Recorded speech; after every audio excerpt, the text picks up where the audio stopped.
All right. Welcome to Monday at the Improv, everybody. Got a little bit in the way of slides, but very minimal. Lots of prep, as always. Last 20 or 30 years, plus plenty of hours in the last week. If the improv ever seems to be going south or pear-shaped, then it's not for lack of preparation. It's just for lack of brute ability. Open mind. We're going to have that sometime. I think, as I said, I think we'll get to some more discussion as time goes on and probably do more monologue, so to speak, early on, and then get to some discussion and maybe some hot seats and so forth. All right, Luke, that's awesome. Hey, Tarek, yep, you made it. We're all together. It's going to be huge.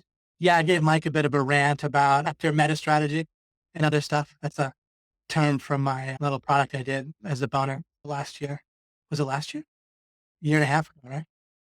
Almost 2 years ago on info business. Massive advantage for mere mortals, 2015. All right. So a few things. Let me just to be a little bit random here. Let me point out the one slide or one or two slides I made.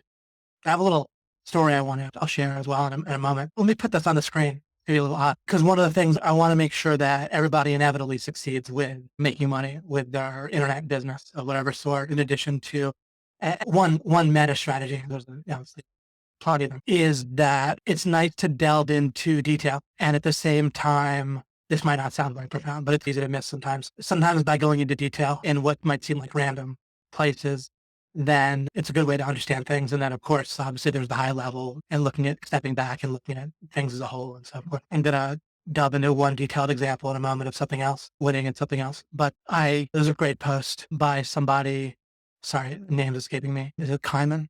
In the 2017 group, and talking about the different ways I talked about last time about not measuring progress by results. You can be grateful for results, but we want to measure progress. If we're crossing the sea in a boat, we want to measure progress by our understanding of how to cross the sea in a boat, not whether we seem to be getting closer to our destination. You can be apparently getting closer, but headed for the wrong place, or the reefs, or a current that's going to take you in the wrong direction, or a storm that you haven't figured out how to prepare for, right? One way to cross the sea might even be to go out, hit a storm relatively close to shore that's a lot worse than you realized, and then sail back and realize you better have a better boat and a better understanding of how to survive storms, right? And then build that and then set out again, right? And then you might discover some other things, ideally before you had gotten to a point where you were going to have a pitfall, right? And then you might have to even sail back to shore and redo your boat in order to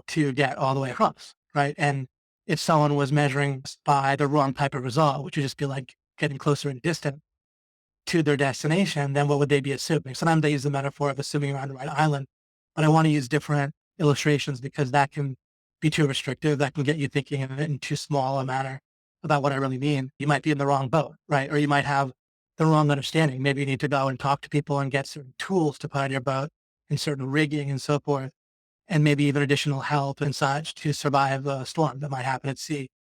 And just the normal success advice could cause someone to think maybe they're not persevering, maybe they're giving up too soon and so forth, that they sail back to shore to make a boat that could better deal with storms, right? Some success advice could be interpreted in a way to do that. But often if you look at most statements and advice, it's ambiguous about that, like where it mostly assumes that away at some level.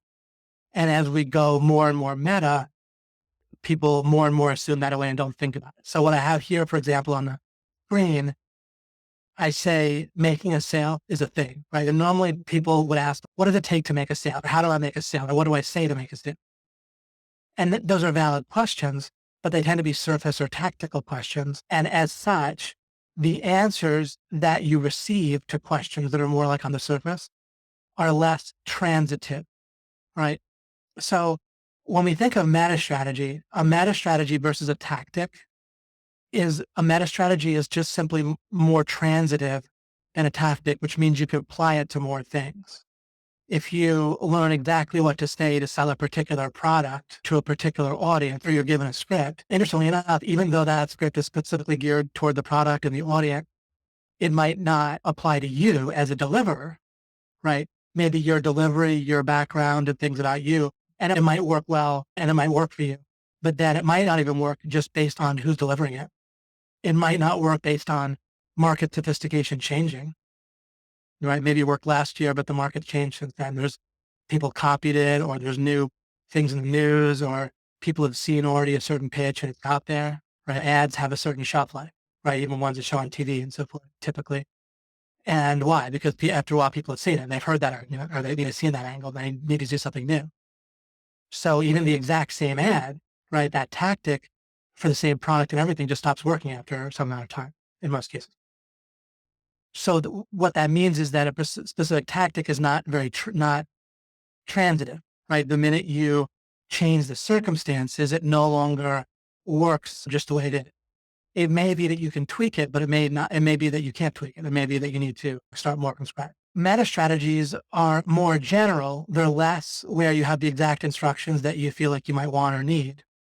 And we can see from people's buying behavior, or I can see certainly from doing an info business, that people much more want to pay for the exact instructions, the script, the blueprint, and so forth.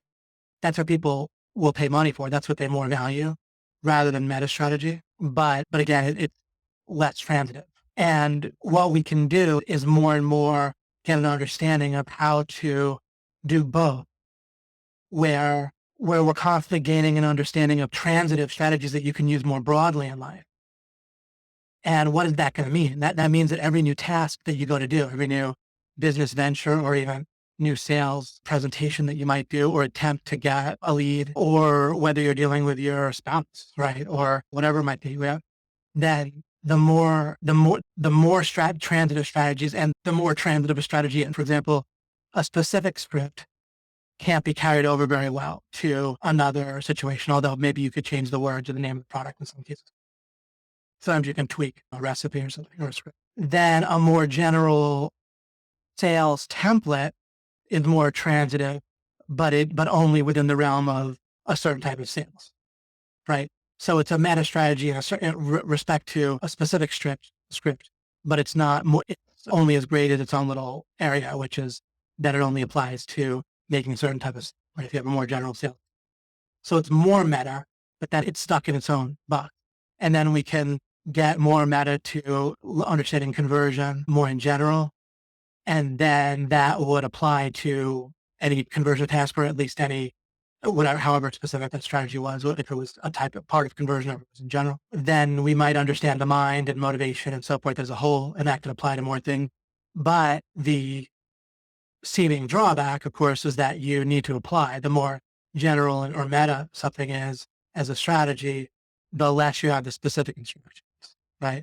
However, as you accumulate these meta strategies in life, you get more and more of an advantage, right? And most certainly, I could testify to you that the way of going about things, where there's a certain way of focusing on the meta that I'm looking to illustrate to you how by default people really don't do it. Even if you think that people might do that, there's a way that they really don't. And one example of that might be that when people think about sales, one thing they don't ask is, what is a thing? Right? Because a sale is a thing, and it actually will turn out, because I'll specifically talk about this. If I were to just give you that question, it may not in practice help you, because you might get tangled up, right? And have some thoughts and then give up on it. But in the course of the work that I do and the things I think about, I've come to, when you're looking for meta strategies, you're often looking for like anomalies or crap, right? And things that don't add up, as a hint, things that succeed greatly, right? But for hints, what is it that really made this work, right? If there's a script, a conversion script, a sales script that really works, then trying to figure out why it is that it works is very beneficial. And normally in practice, people tend to chunk up when they do that in a way that's not very helpful. They'll be like, oh, this just plays upon scarcity, or this makes the person sound confident, or but I call that chunking up when you just finding a more general explanation. It really just tends to dismiss things. So we don't want to fall in that gap. So as I continue, we want to understand how to seek out meta strategies, and we want to do it in a way it isn't. And by giving you a sense of what not to do, you don't feel satisfied. You don't feel like I necessarily gave you something yet. But one thing about meta is that we want to actually feel like we're making progress when we see things that don't work, or any part that we reveal that gives us more of a sense of things. We want to start getting a sense that actually is progress. And as a matter of fact, the question of what actually is a thing and how do we perceive a thing? How do we know a thing better? Right? Because if you think about it, if you want to make a sale, then you want to understand sales, and making a sale or sales is a thing in a general sense. But if you don't know how to examine a thing, how to think about what a thing is, then you're going to do what people do by default in this case, and it's going to be wrong. And it's not going to give you the proper insight into what goes into the idea of what a sale is. You're not going to look at it in a way that's going to give you the insight that you could have versus if you looked at it properly. We in business and in general in life, we're actually doing philosophy in a sense constantly because we're actually constantly thinking about what things are, right? Because if you're trying to think how to make a sale, you're at least trying to think, like when you're thinking how you do something like that, how do I get a client? Getting a client is a thing. And so you're really thinking about the nature of things. In this case, it's something specific, but you're still trying to figure out the nature of it. When you're trying to figure out the nature of things, then you're doing philosophy. And then it turns out that if you get good at it, rather than by default being bad at it, then it's going to be terrific. And you're going to figure out how to make a sale much better. We're going out in our boat, realizing that it's not built properly for storms and heading back to the shore and rebuilding our boat right now. In the sense that instead of talking about exactly what to say to make a sale, I'm talking about first the question of what is a thing. And then actually when you ask what is a thing, we're thinking about what is the nature of asking what is. What does it mean to ask what something is? What does it mean to see or perceive or figure out what something is? And I'm going to give you an answer to that. So I'm not just giving you the question here. I'm going to give you something pretty satisfying as I continue. And I'm not trying to slow roll it up. Looking to get directly to it. Let me take a stab at going directly forward and then we'll see where that gets us. So when we try to think about we'll take a look at the specific example in terms of making a sale. If we were to ask, what is it? Right? Then what people will generally try to do is they try to look directly at a thing.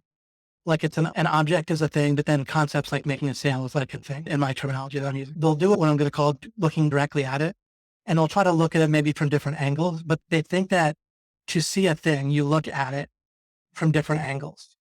And I've accidentally said some things a little bit similar to that in the past as part of what you can do. And it's not incorrect, but it's incorrect to be limited to that. And it involves a fundamental misunderstanding that I only recently came to fully crack open, or at least in some way fully understand. Maybe there's always more things to understand, or at least there are until we have it all, right? Which I don't. But I had quite a breakthrough that's been tremendously helpful for me in very practically, which is that what we're going to want to do is understand that our mind makes things as a photo negative out of a difference between, we can call it two situations, two states, whatever. So in order to really think about how to make a sale, right, then you're thinking about what is a sale. So you're actually doing philosophy about a thing. When you're doing that, you want to look at it in terms of different rather than in terms of angles or association, right? You can imagine in a bit of an academic setting, if the teacher was like, what is a sale? And then one person might quote Alfred Lloyd Tennyson and say, a sale is such as, or Warren Buffett or whoever. Excuse me.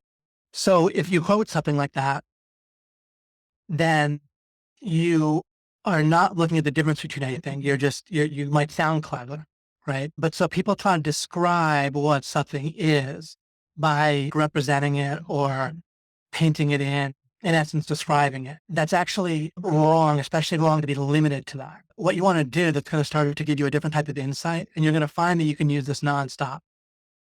Because whenever you're stuck, you're basically stuck by either not seeing a thing or there's a thing in your way. And to unstick yourself, you're going to want to understand that. And so again, you're actually going to use this as you assimilate it, as you get it. So when it comes to a sale, you want to start looking at a sale being the difference between two states, right? I actually haven't, I'm a little bit thinking through this to some degree in real time. I've thought about this a lot in various ways in the past. I don't have a perfect thing already figured out for you, but if we get into it a little bit, then, so there's a buyer, right? If there wasn't a buyer, if there wasn't another person involved, then it's hard to imagine there being a sale, right? Now, you're going to describe, but then once you start describing what something is, you want to start to contrast it with a similar situation where it's like not there. You start to explore it and you're going to have a product, right? Or a service. And then the other person's going to need to value it, right? If they don't value it, as I'm doing this, I know it's not going to be maybe immediately obvious how we're looking at differences. Sorry, I do this kind of habitually, so I'm immersed in it. So it's a little hard to explain something that's weirdly enough with second nature. So we want to start thinking, what's the difference between a sale being made and not being made? We can think about, sorry, this is where sometimes the improv can break down a little bit, right? There's a whole bunch of things I know that I'm trying to think of, skipping right to them. Let's see here. Let me see if I can work backwards. Let me see if I can skip to some things that I'm aware of that you want to really take into account. When you start to look at a sale, then the other person needs to, this is something I've kind of referred to before, but needs to want to buy what you're selling. Sorry, there's a few thoughts that are occurring to me at once. There's a way that I could be a little confusing when I seem skeptical about looking at something from multiple angles and saying that's wrong. It's not that, let's put aside the question whether that's wrong or not, but basically just go forward. And then we'll look to clear things up. Someone will go into a sale and they'll be thinking how they want to sell. And they might be thinking of the benefits to a product. But I think that a lot of people, when you're trying to get clients for search engine optimization, there's a way that if you've never bought traffic or bought search, if you don't want to buy your own service, right? If you want to sell your service, I think people fall into this where they don't see almost what's not there, or what I mean is it's there by not being. They're thinking the reality is they might not want to buy their own service in a sense, right? So you feel like you really want to sell your service. So you're trying to give it away. Like you're trying to get someone else to buy it, but you don't want it, right? You want the other person to have it and you want the money, right? So you value, I'm not saying you necessarily do this, but certainly a lot of people fall into this trap is where I was stuck a few minutes ago was trying to relate meta that I was talking about with what I'm telling you right now. And then I'll basically just describe this and then we'll see what we can do. They're both correct. What I'm sharing with you now is correct. The lesson I told you was correct, but try to mess them together. It just wasn't happening right off the bat for me. Anyhow, so you'll go in and you'll value, let's say you want them to pay you $2,000 a month.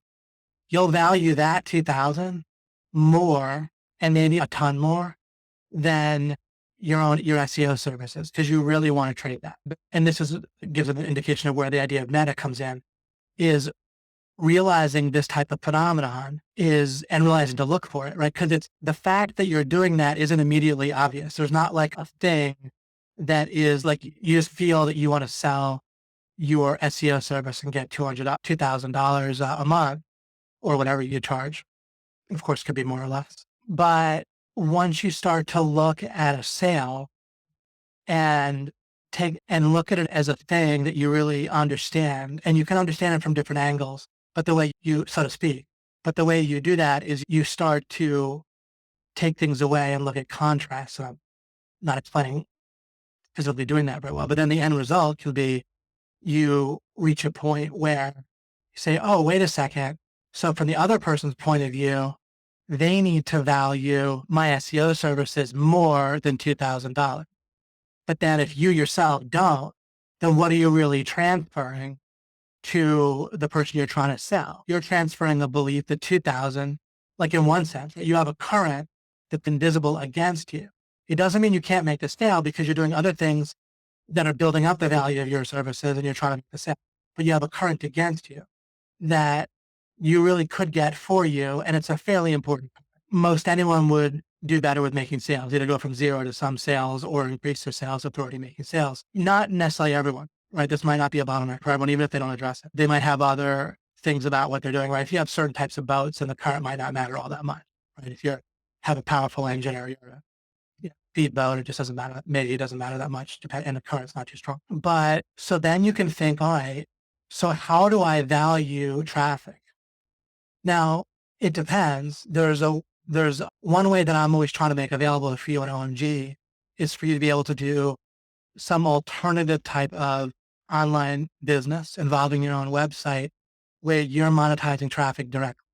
Right? There's a ton of ways to do this, right? At this point at OMG. And this year we took it to the next level with e-commerce with Steven, who so knows what he's doing. It's just amazing. The amount of times he's repeated his success and set things up from scratch and become successful. So learning from, and the number of people he's consulted with is staggering, and the amount of success they've had. He doesn't even talk about it in depth all that much, is how much success he's had. But Stephen takes success for granted in a way that I don't even think he realized. He remarked to me one day that like he does things a certain way when he ranks sites for his SEO clients, for example, because with a client, and he just says this offhandedly like it, he doesn't even realize he's saying it. And it's sorry that he's making a point that I get from it. But he says with a client, you need to succeed 100% of the time. So he doesn't want to take even a 0.1% risk with their site. But when he takes that for granted, that means that's what he's doing is succeeding. And it's funny because he took that attitude with him to his information product that he had years ago there was an Ornit. And I considered him like my toughest competition. And I don't really think in terms of competition. So I didn't, only in one kind of abstract way. I wasn't worried about him.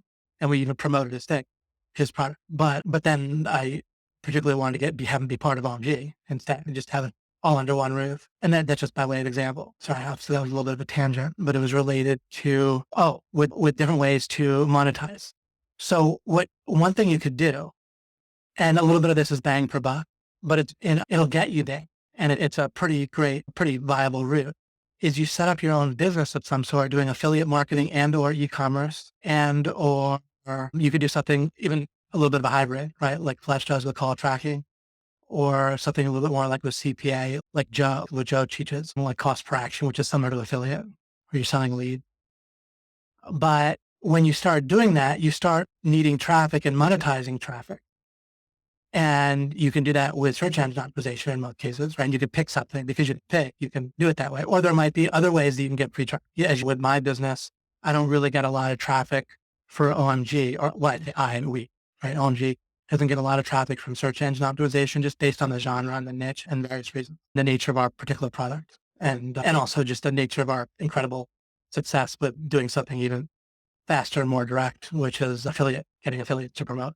Right. That's its own kind of pain in the butt. However, because we have Mike Long, who's a savant at it, then it's basically like the closest thing to a get rich quick scheme, as I said in my product and I did a couple of years ago about information products. Just because it was a big endeavor, but it was mainly a bonus for a thing we were promoting. But there might be simpler routes that get you to where you need to get to, even just working through it in your mind, or even doing some work some way or another, even for cheap or for an acquaintance or something where you're getting them leads and you're seeing those leads turn to money. And not for every business or not every time you try at first, that might work out. We had to work out at first. Like myself and Mike went out, and Greg was really good at getting SEO traffic, and he was making a lot of money for a national client, but he didn't get a lot of smaller clients.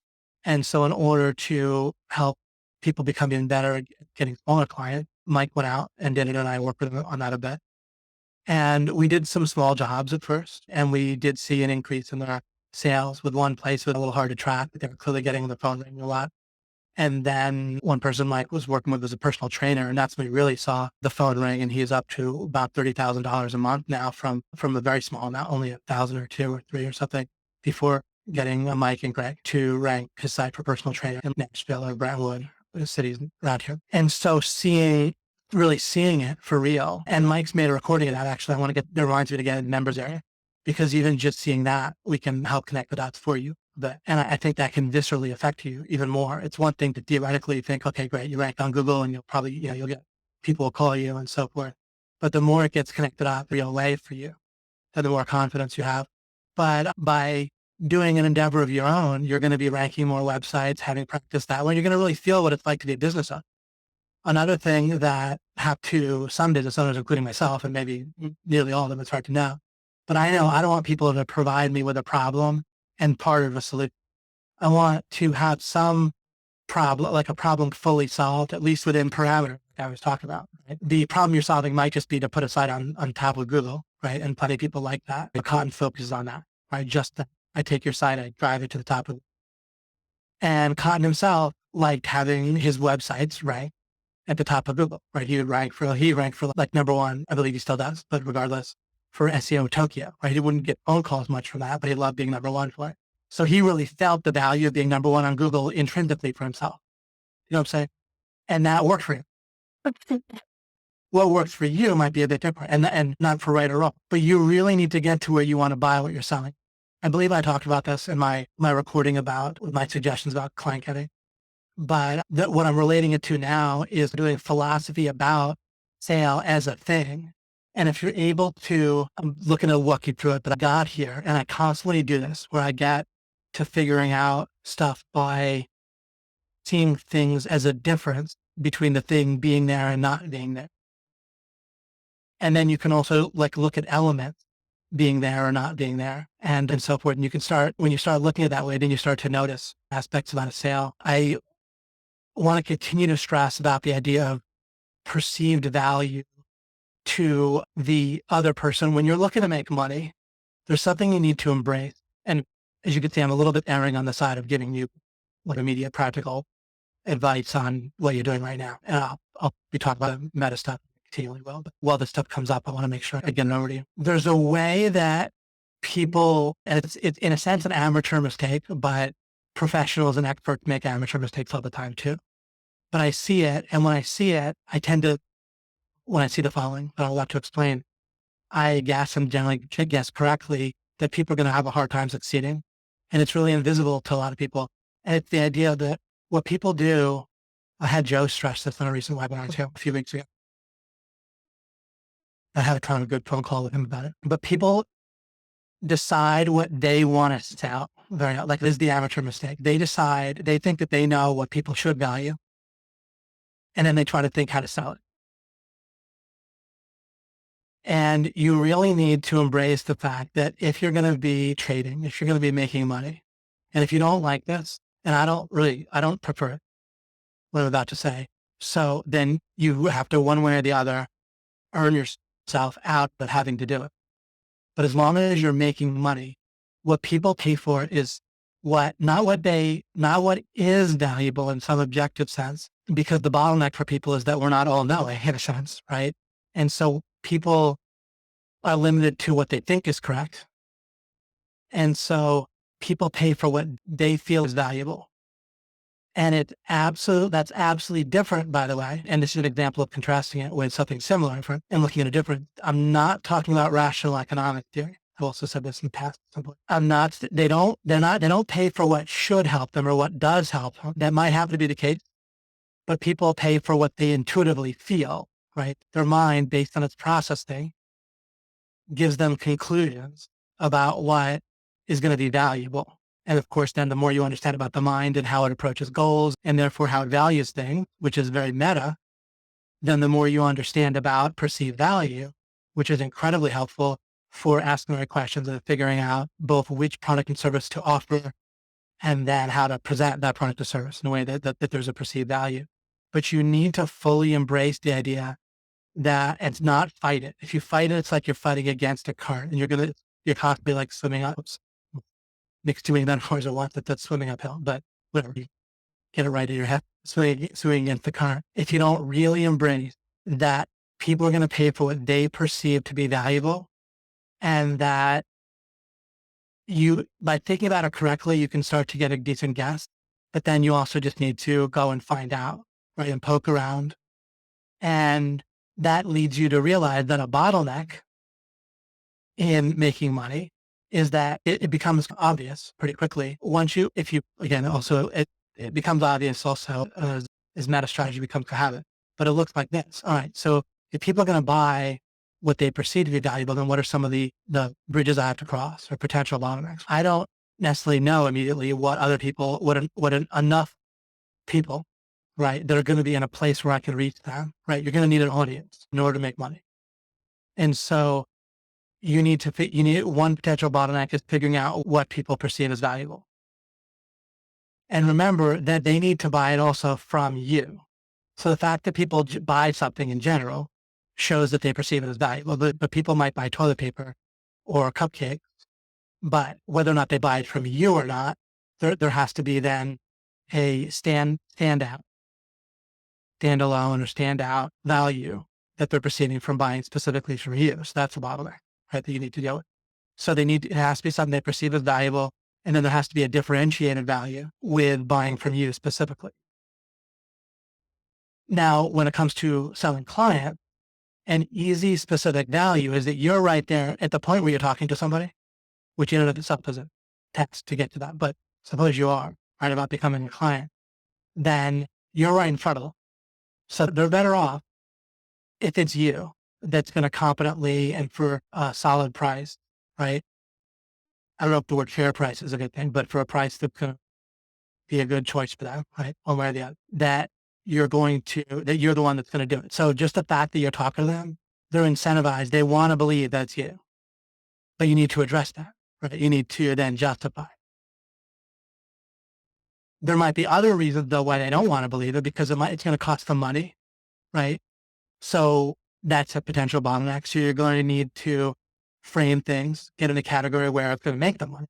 Obviously, we have the phrase return on investment. People, you guys know about that. But so that you don't want them to categorize it as costing them money. You want them to categorize it, of course, as returning money. But then you have to feel that. Now, if you don't feel it, then you're swimming against the current. You can memorize what to say or you can think of good arguments, but if it's not integrated in your mind, and sometimes, again, having the experience of doing something is important, right? Because if you don't go out and monetize your own traffic, then if you don't buy your own product in essence, right? If you don't rank some website to get your traffic yourself, then that is something that's implying to your mind that your product isn't all that valuable because if you don't even pay for you're not even buying your own services basically for free or 80% effort, right? But you get your services at cost. And if you're not using them yourself, now granted, someone with an existing business is better positioned for your services. So I'm not saying you can't sell your services if you don't have your own e-commerce business or whatever, affiliate marketing business or whatever, or just using your own SEO to get some people calling you by ranking for terms where they might call you, right, for SEO. But it's something to think about is are you using your own services, right, and do you value them enough? And are you, by your action, right, it's like your mind functions kind of the same thing as if you're a parent with a child, right? What does your child do? Pretty much what you imply by your action, not just what you say or basically irrelevant what you say, right, for the most part. And so your own mind's actually going to function similarly. If you're not valuing your own services by your own action, then you wonder why you feel conflicted to some degree compared to how you could be when you're talking to potential clients, including even getting the initial meeting or contact or getting the auto discovery for. If you were taking in tens of thousands of dollars because of your own traffic that you're getting from yourself for keywords, you will come across differently without any further effort. Very differently. You can easily imagine that, Kate. And these are all examples of dealing with the current, dealing with the real implication, the vectors, the streams that are the factors that are influencing what's going into things. In order to explain this slide here for more, I need to get into perception, but which I want to do. And over time, you're going to love it and you might like it immediately. Let me, before I do that though, let's first do a little discussion and then I'll also want to tell a little story. Of course, giving it to you a little bit of bits and pieces, just because with the idea of philosophizing about what a thing is or seeing what an object is or what a concept. Megan Lee says is not getting a client. Yeah, getting a client is a thing. And we want to be able to figure out the nature of things. And so the more visceral you can feel like it's important to feel creative tension to understand how to go about figuring out the nature of things, the more you see how that's practically important, the better off we're going to be, because I have some amazing stuff for you for that. But it's a weird thing to talk about out of the blue. So just like I do everything, I'm getting kind of currents and factors and vectors in our favor so that when I go directly after it, we're not going to be fighting an uphill battle. The uphill part of the metaphors that I was mixing against your own mind and so forth, like feeling, why are you talking about this? So the more we can get there. I hope so, because I have tons of experience of not closing this. It'll be counterintuitively nice to know. And I know that it's in a sense simple to say, but imagine, but see, this is another good example of looking at the difference between two things. To better understand making a sale, instead of just trying to look at a sale directly or even look at it from different angles, ask yourself what I just asked yourself. what I just asked you. If you had, let's say, $20,000 a month coming in from some sort of sales, e-commerce or affiliate sales or something, or maybe you have e-commerce is like having your own product, or even if you're making $20,000 a month with SEO clients that you have, but you got those clients through people coming to you from your own ranking, client SEO related keywords, or maybe not SEO related keywords, even if they don't seem to be SEO related keywords, but people are calling you and they're becoming SEO clients. Could be web design, could be,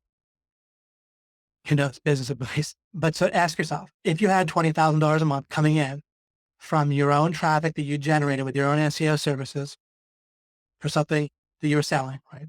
Let's do affiliate, e-commerce, SEO client, consulting itself, whatever. Now imagine going in and talking to one of these people where you didn't close a sale and ask yourself if you would come across differently. Now, if that's the case, that doesn't necessarily mean you need to go out and do that. But and this is turning into now a beautiful illustration of meta. You're looking for cracks. You're looking for anomalies. You're not trying to see the thing directly necessarily at first. You're looking for differences. The difference in and of itself is going to start to show you something. So to make sure I repeat something that's critical here, you discovered something there. If you feel like you would come across differently, you discovered something, whether or not you didn't just discover that you're supposed to now go out and have $20,000 coming in based on your own SEO, being an SEO consultant for yourself, so to speak. That would be, again, just looking directly at a thing and thinking that's the only thing that you can see.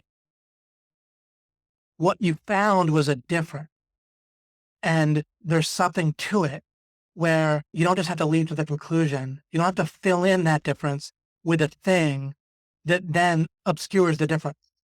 Our mind, again, I'm saying something that ultimately, as you understand it more fully, will be radically profound. Our mind creates objects in a way that's very useful, but not if we don't realize what's going on. Our mind creates objects and things, concepts and like physical objects and everything out of differences. The differences are the reason for the object. The differences are real in one sense. The objects are real only as representations. They're not real in a different way than that. In order to understand the nature of a thing or how to recreate something, how to recreate a sale, what the elements of, what the reasons for a sale are, what the reasons for not making a sale are, or what the reasons for ranking a website are versus the reasons not to. Because people think that reasons and causes reside basically within objects or within the world that seems to be made up of objects and things, reasons and causes actually don't reside there. And I don't expect you to understand this all yet, but we have to start somewhere. This is going to be so beneficial for you to get. Because we're actually we're doing this type of philosophy all the time. We just don't categorize it as such. But when you're thinking about the reasons for making a sale or the reasons or elements of a successful business or the set of causes that lead to becoming a multimillionaire, right? Then you're philosophizing about cause. And if you misunderstand where cause resides, where reasons are, and don't just associate stuff I said in alchemy and just pull it in. I'm saying something additional and new here. So if you just pull in a thing that I said before, it's going to, as always with a thing, occlude what I'm trying to say. It's going to get in your way. So don't just try to think about what I said before for a moment.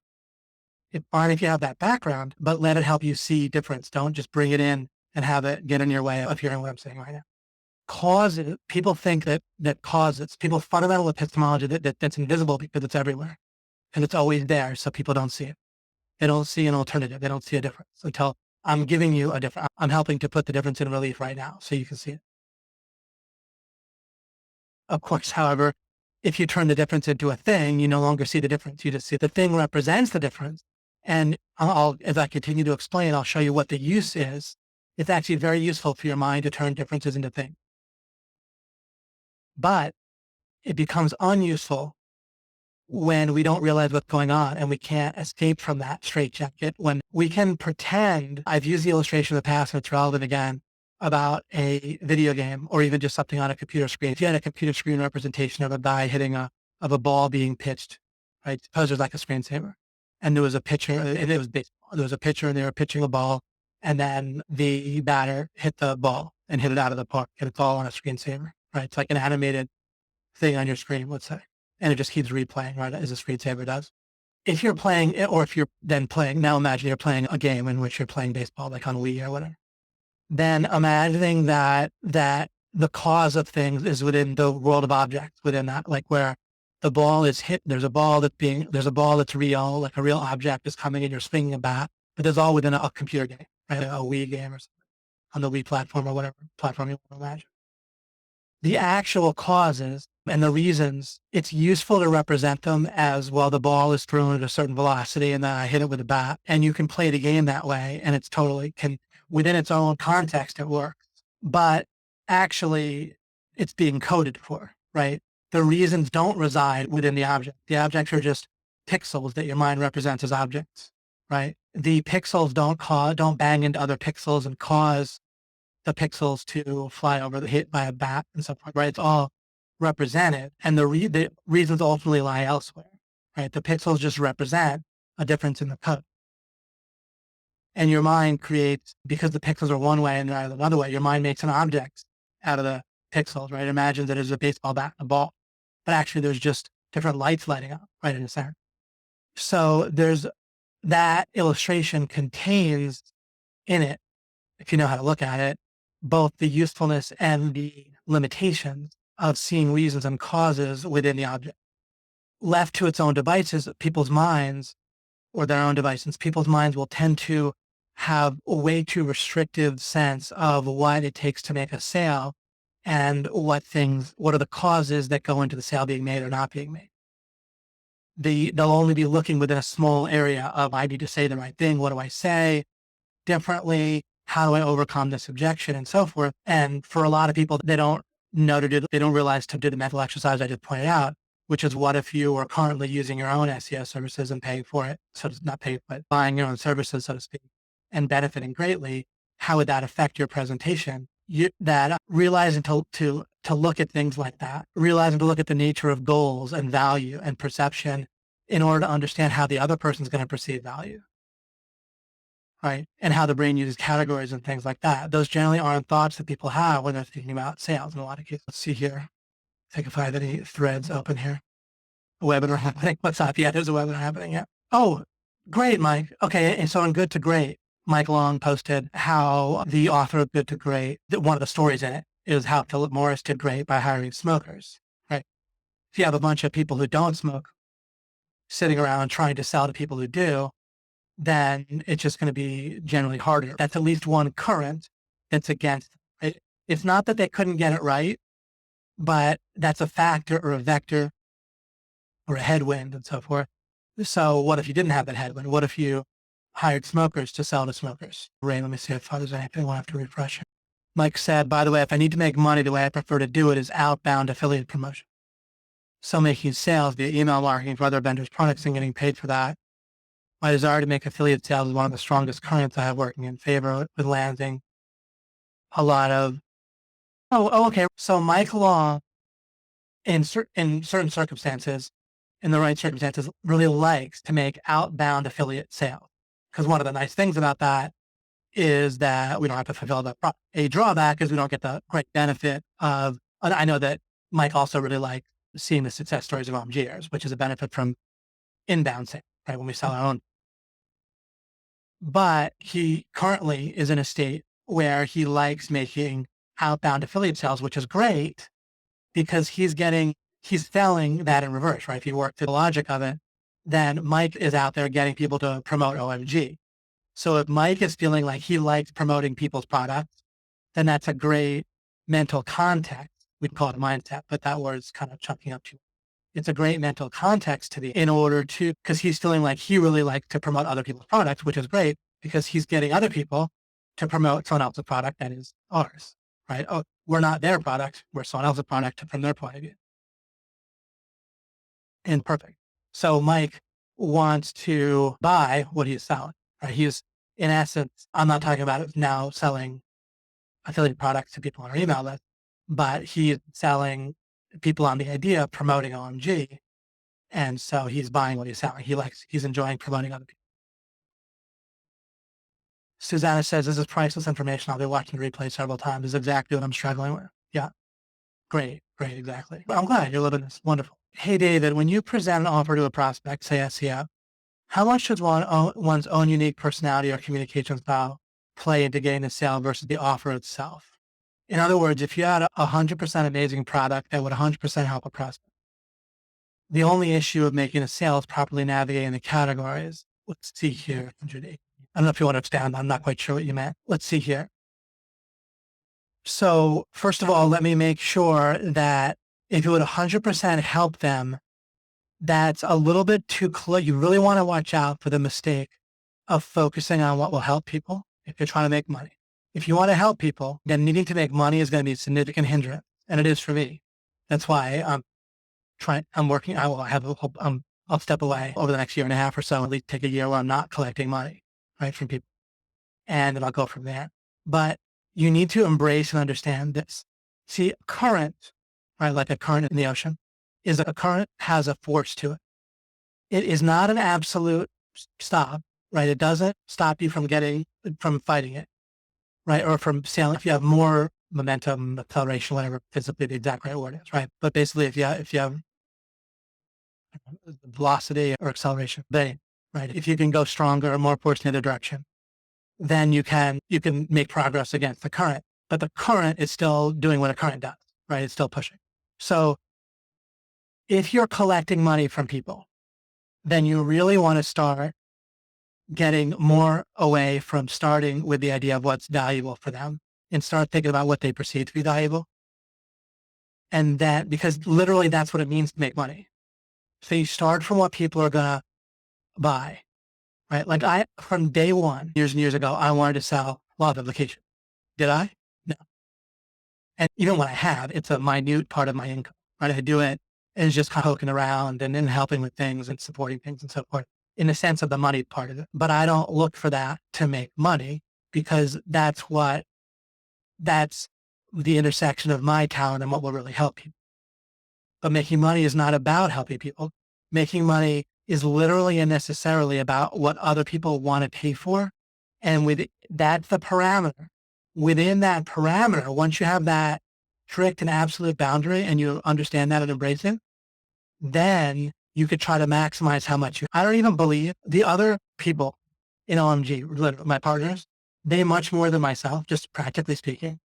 And there's not like a right or wrong to this. I'm just saying intuitively and their personality, how they feel. They much more feel viscerally like helping people make money helps. In my opinion, helping people make money doesn't really help them that much. People will basically remain as happy as they are regardless. And people that make a windfall, they tend to screw themselves even as bad or worse than before in life. Of course, over with OMG, we have a total experience that tends to really be really truly make a positive difference in people's lives for a number of reasons.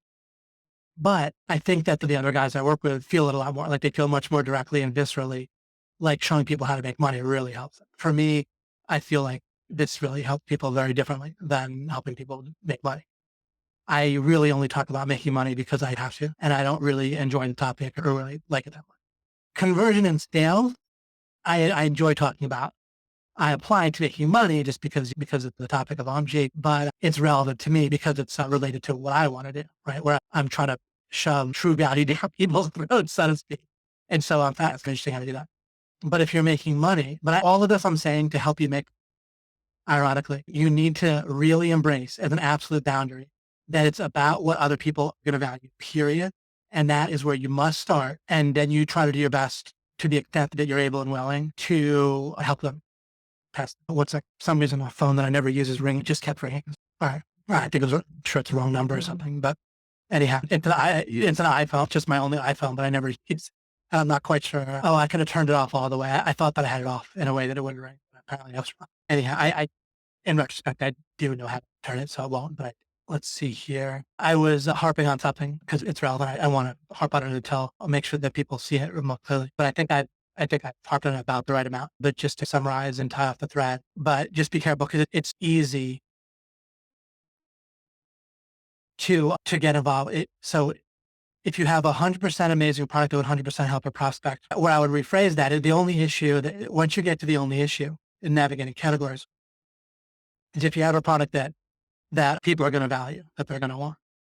There might be a product that would totally help somebody that there's pretty much no way there's no way to get, oh, see, this is where, see, when with meta strategy, seemingly and this is also one of the evidences that people don't get the idea of looking for meta strategy very well.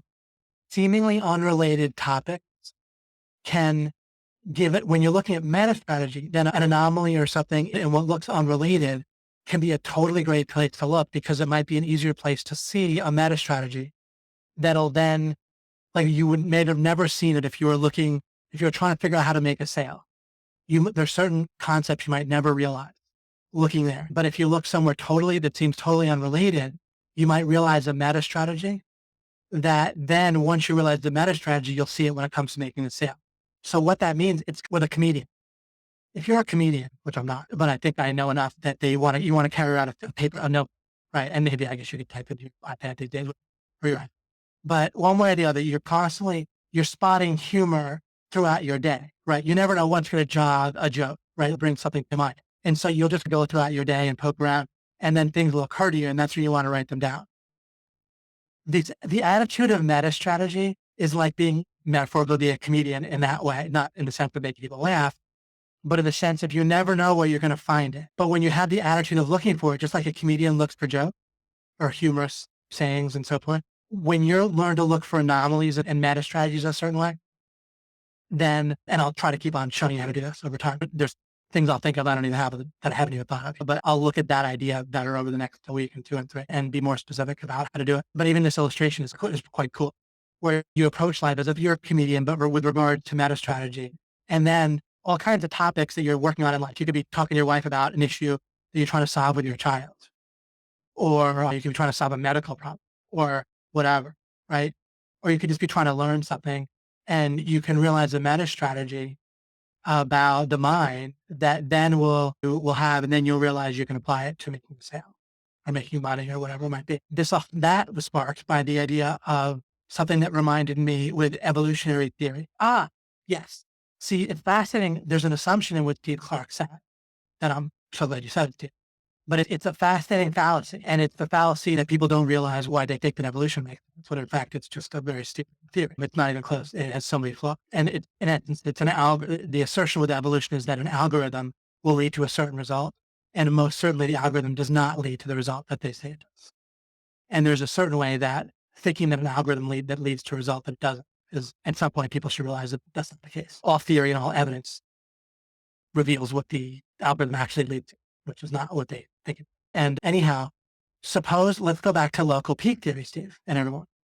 In local peak theory, right, the idea is that your algorithm is, first of all, you're on a mountain range, a different peak, and you can't see it. It's cloudy or misty, and so big mountain range, and you can't see the different peaks. You just see the one you're on, and maybe ones that are close by, right? You can see.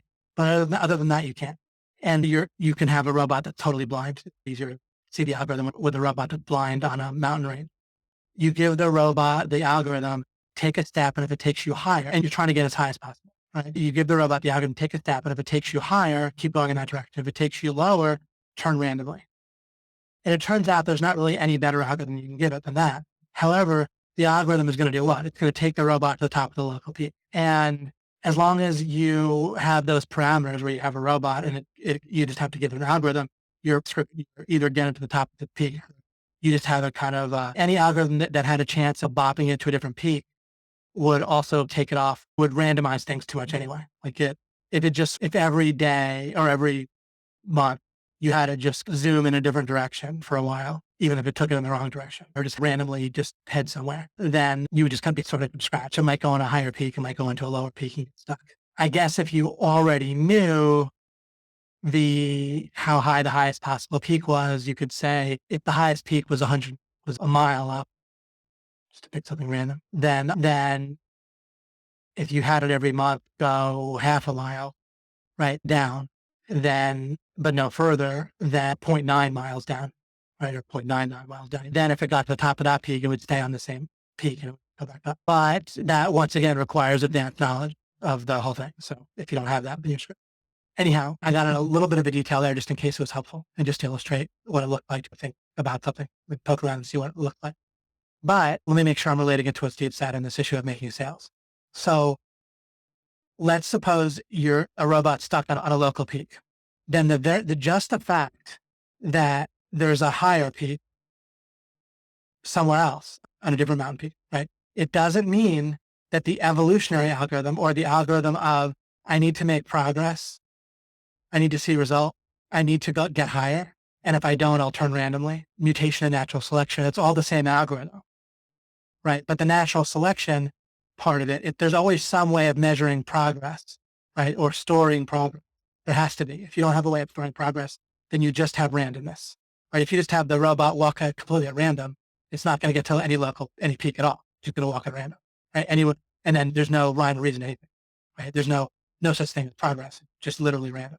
And even if it found randomly it got to the top of the peak, what would it do? It would just randomly walk away. So in order to have an algorithm that tried to get to a peak, you need something that has some sense of progress. But then every time you put a measure of progress in, then you end up getting stuck in a local peak. And you might say, well, David, are you just saying everything's totally screwed? No, you just need a way out of that whole situation.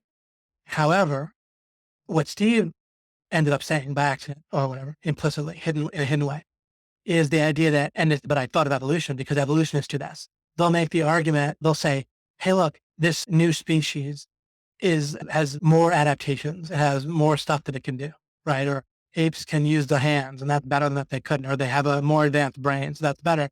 Therefore, evolution would take it there because it has more good adaptations or has more stuff, right? But if there's no path there where it looks like progress all the way there, it will never get there anyway. It'll be stuck on the local peak. So in other words, if you have a product where there's actual value for the prospect, if there's no path to navigate them to where they feel that value, where they perceive that value, and there may not be remember, there's a path always. Of course, there's a path.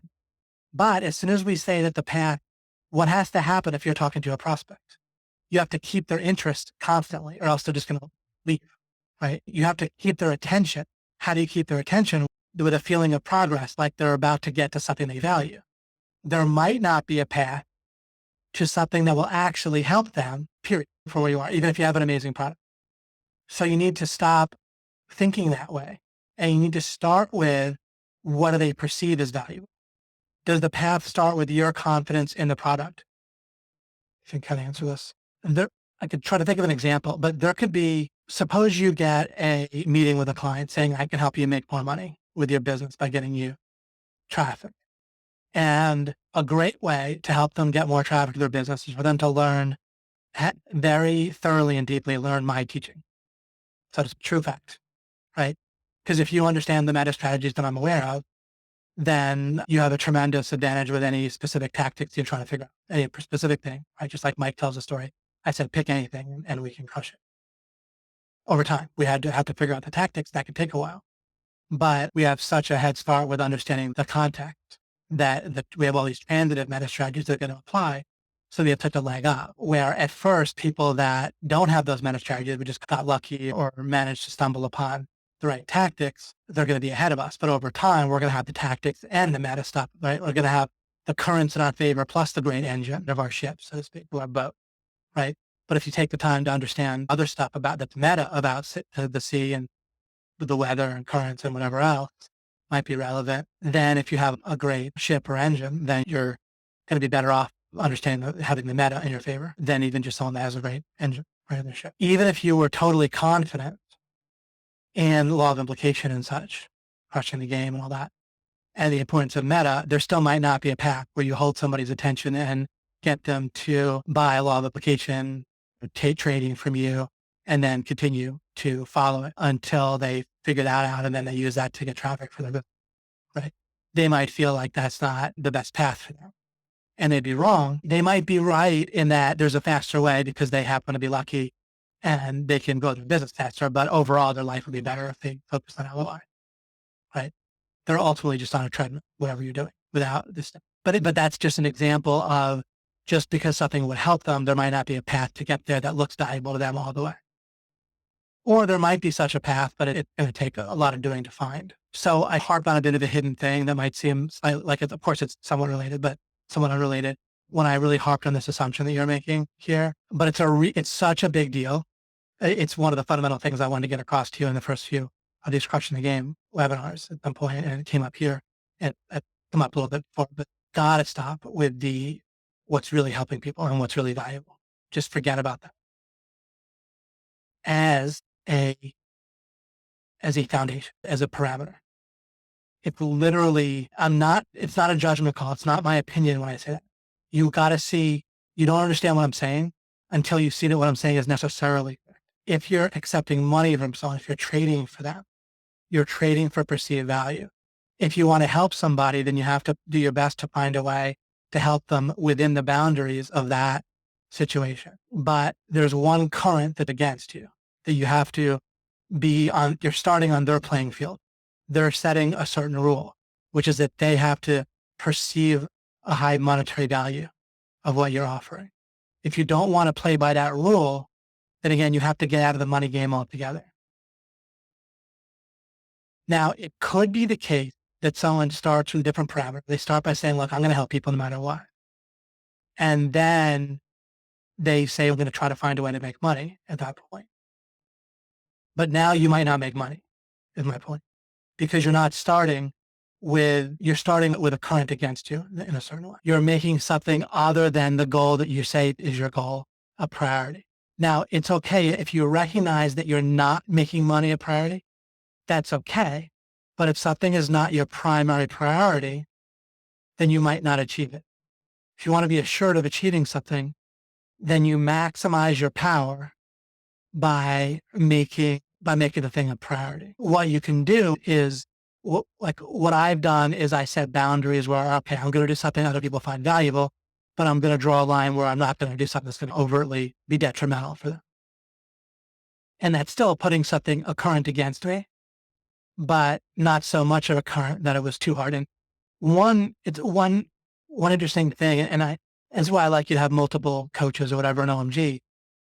One thing you're getting from me, making money is tough, like for me, not practically speaking right now, but within the box that I've maximized, yeah, of course I can make a lot of money for at least a decent, fairly large amount. That's like ongoing, but at least I have maybe a certain, but it's not something where I just feel great and easy about it. And it's always been a certain type of struggle for me. And it took me a long time. The drawback to that is my sense that it's tough. The benefit is that you're learning, right? If you're learning how to do something from somebody who had a tough time themselves doing it, then of course, at least you're getting navigated by someone who got to, right? Who was there. For someone who felt like it was easy and it therefore was, you can absorb that, right? And it's almost as maybe a little bit, I haven't totally checked this over, but for people that like particularly feel like it's easy, then it probably helps them proportionally more to just, at least with making money. With the meta stuff, you have to get the regardless, but help them more to get it from someone who also had a fairly easy time. Although I don't know, a lot of the guys I know, they really had to get it from scratch, right? They had to make money and it was tough. So we all have our different wounds, but I know for me, it's just particularly not something that was easy or natural or felt easy for me. At some point I had meta strategy down when I felt like I could succeed with whatever I focused on that was in any way success was plausible. So in that way, I thought it was easy. But in terms of topics, there's a whole bunch of things that are a lot easier for me than dealing with that. Let me see if I think that there's an additional answer I can give to this that's separate from me harping on the prioritizing thing. But I'm glad I was able to stress that. Let me answer the question also at face value. And that's doing that. So Steve says, hey, David, and I'm focusing on this question just because it sparks a bunch for me. When you present an offer to a prospect, say SEO, how much does your own personality or communication style come into play versus the offer itself? Okay. So there's a number of ingredients. There is the us versus them sense of matching and rapport. That's of course a critical category.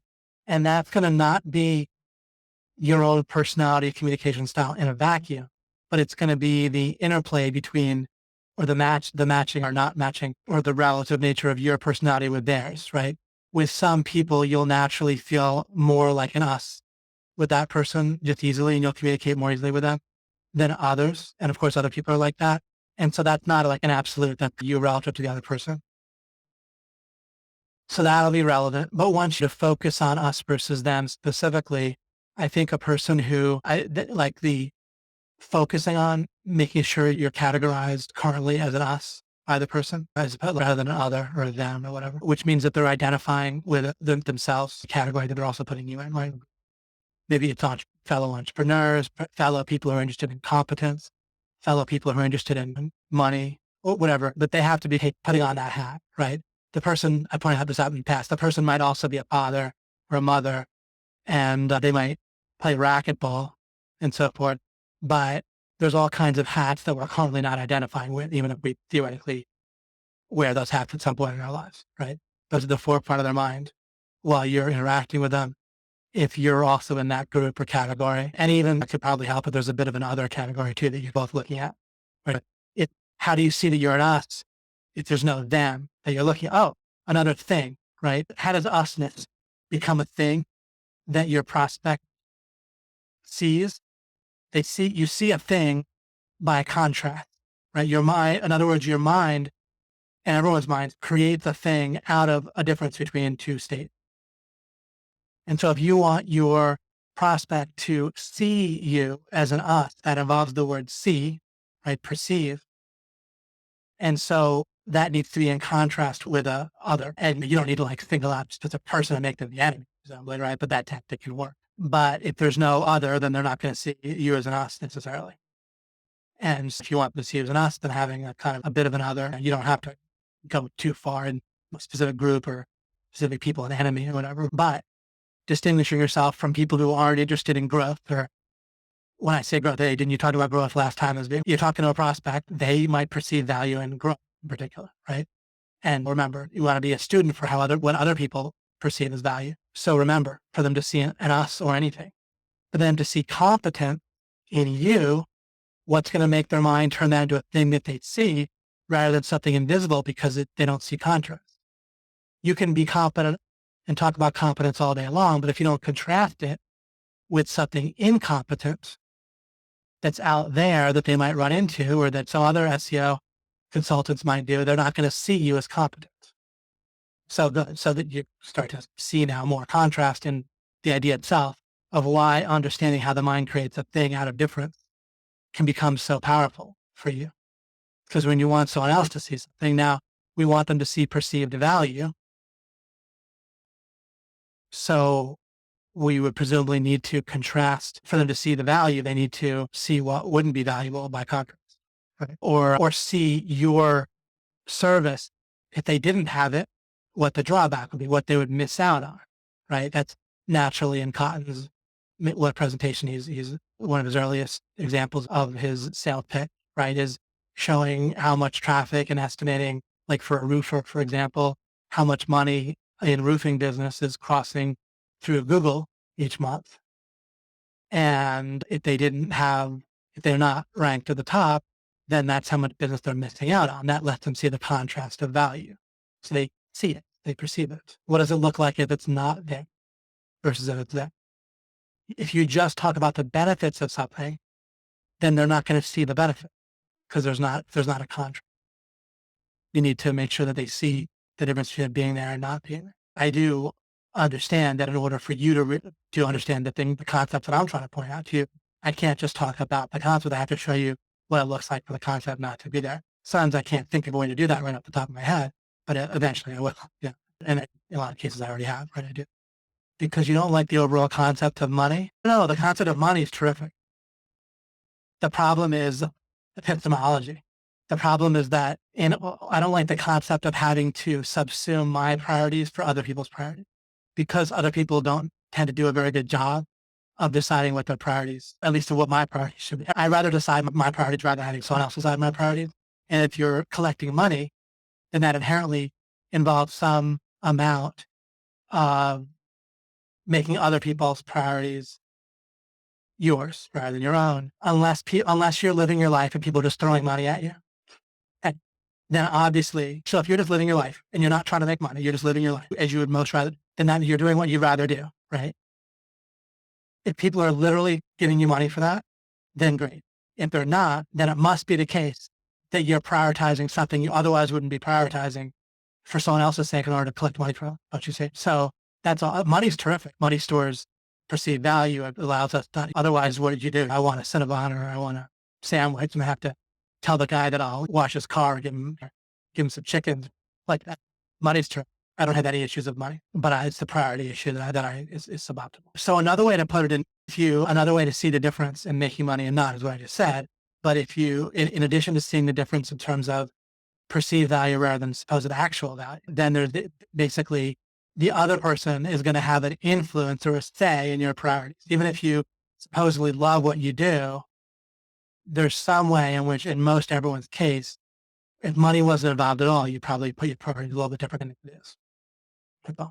So you can make it as simple as you need to have a sense of other people's priorities and cater to them. And if they happen to be exactly the same as your priorities and in terms of making money, then but that becomes a little bit unlikely. Also, because priorities change moment to moment, right? And so this subconsciously, it'll influence you in terms of using your own service, right? Like I was talking about, if you're making $20,000 with your own service, and that relates also to what I was focusing on with Steve, because he sparked a lot here. Contextual factors, to the extent that they're like vectors, they matter, but they might not be a critical bottleneck. So there might be personality factors or contextual factors like that you're making money yourself with your own services that would help you, but the bang per buck on what it would take to change those things is not necessarily uh, worth it. You might be able to, there's something, again, I've mentioned at some point in the past, but I've made a lot of different recordings, different series in the past over the last few years. And so I don't assume that you're aware of it, but also I mentioned that I mentioned it just so so it doesn't seem like I'm saying for the first time if I haven't. But this helps me to explain a threshold phenomenon and why it's a relevant meta strategy, among other things. There's a number of things you want at your fingertips in terms of like mental illustrations, like the local peak theory comes up again and again because it overcomes the local peak theory overcomes an intuitive fallacy that is shockingly universal. I'm not saying it's fully universal, but it's universal to an extent that's very large compared, that's given that it's false, which is the idea that if something is better, and if I keep making progress, I will get that thing that's better. I put aside threshold for a second. I'm just saying another thing, show you the difference with local peak theory. Local peak theory illustrates the fallacy of the following statement. And the following statement is something that a lot of people believe, even though it's false. It intuitively makes sense, but it's wrong. And it's the following.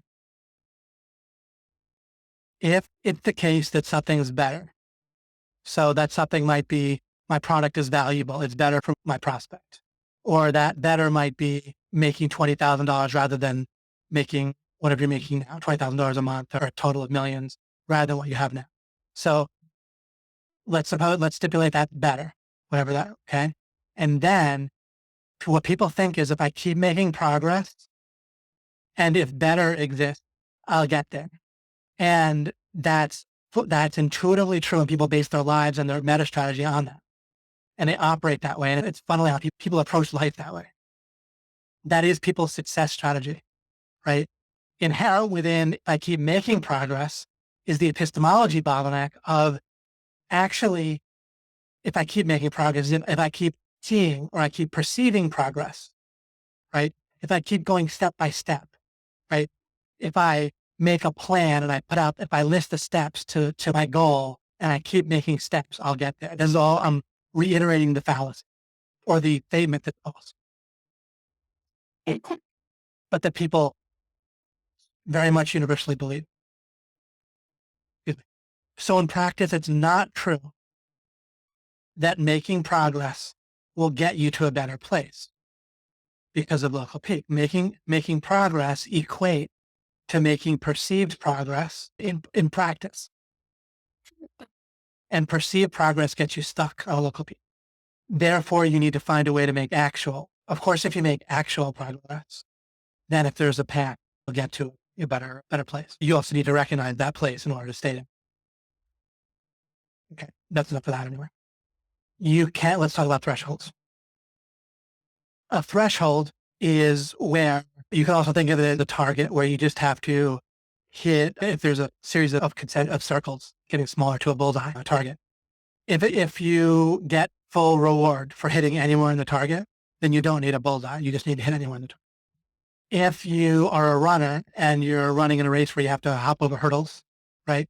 Then you just need to get over the hurdle. Or if you're a high jumper, right? If you're doing a high jump, you just need to get over the hurdle. It doesn't matter how high you get over. If you get way over the hurdle, it might really impress the audience. But I'm stipulating that, well, I'm saying that it doesn't matter, right? And of course, there's plenty of situations where it doesn't matter as long as you get over the hurdle. And you want to readily recognize those situations. You want to have that. If we were in a ball game and I were to say, look at all the people wearing red shirts, then you would look in a way that you would see red shirts differently than before I said that, right? You would notice red shirts differently once you were looking for the red shirts, because what your mind basically creates a contrast right away, right? When it looks for red shirts, it's doing what I said, it's looking for a difference. It has this an idea of red, and it's looking for that being there or not being there. Whereas before I mentioned about red shirts, or whoever was sitting next to you mentioned about red shirts, the contrast isn't there. So you don't really notice red shirts or not, right? If you're not looking for it. Same thing, by having the threshold illustration in your mind, you'll see it when it occurs instead of it being there, but you don't see it. Just there might be red shirts, but you don't notice that in a stadium with people if you're not looking for it. Making a sale is a threshold phenomenon. You need to get over the threshold. You don't need to get farther over the threshold than the threshold, right? You don't need to hit a bullseye if you get just the same amount of points for getting the target. Whenever that occurs in life, then in terms of alternative use of resources, you want to make sure you get over, if it's important, you want to make sure you get over the threshold with a comfortable little buffer if you need to get over it, but you don't need to have too much overkill. And so you need to figure out enough stuff about your own personality, communication style, and other contextual factors in order to get over the sale enough of the time, right? And it might turn out that even making the sale to 3 out of 10 prospects is enough, or 1 out of 10, or whatever it is. Whatever is enough that, remember, of course, once you get some good clients and you rank them well, then you'll often get referrals, and then you won't be so much the same type of making the sale very radically. So whatever it takes to get over the threshold, right? If you're looking for a significant other to spend the rest of your life with, you only need to find one, right? So that's the threshold. You need to be an attractive enough person that you can attract to one person with whom you match well. But that's a basic threshold phenomenon. And then recognizing that, okay, I know what to do in this case. Another meta strategy. If it's important, I want to make sure I get over there comfortably, right? But I don't need to overkill past that. So you don't need to have every contextual factor in your favor. Just because you spot a current against yourself doesn't mean you have to address it. It might be too expensive. That's why I said you don't necessarily have to go out and make $20,000 a month using your own SEO services. But in real life, for a number of you, that is a great path. That probably is the path. And the reason I say that is, what's interesting also is another meta strategy is that you can use to examine whether something is worth doing is, what if I go after it and I don't fully knock it out of the park? Suppose someone does a promotion for OMG and it turns out a quarter as good as what we hoped. Do we still come out ahead? In some cases, yes. In some cases, maybe no. Maybe no. If they're going to spread that around the marketplace, if they're going to be particularly dissatisfied and the word's going to spread, then it's not worth doing it, right? On the other hand, in many cases, it might be worth it. It's a bet. So working on setting up an e-commerce business and ranking a site for it, given that you have Stephen's training and other training, Cotton's training and more, Greg's training, etc. Is it worth it to go after that? Probably so. For a lot of people think, oh, that mess with my focus. I don't think so, right? If you're playing the same overall game and you're just poking in different places in the same game, it's not so much that you're chasing after a shiny object. Chasing after the shiny object happens when you're looking to make progress by a result. If you're trying to do an e-commerce business because you're like, oh, maybe I'll see results. I just need to make a certain amount of my money so my wife will get off me. And so I'm going to chase after e-commerce and see if I can show results there. That's wrong. That's the wrong way. See the problem, again, people misidentify the problem because they don't know where to look properly because they don't have the right meta strategies. So people are always saying, oh, I'm losing focus or I'm focusing on the wrong thing or I need to stay focused on this and I don't want to go and try different angles in OMG. I'm a way better strategist than generally people, even myself, even realize. If I put something in OMG, it's really not going to screw you up in general.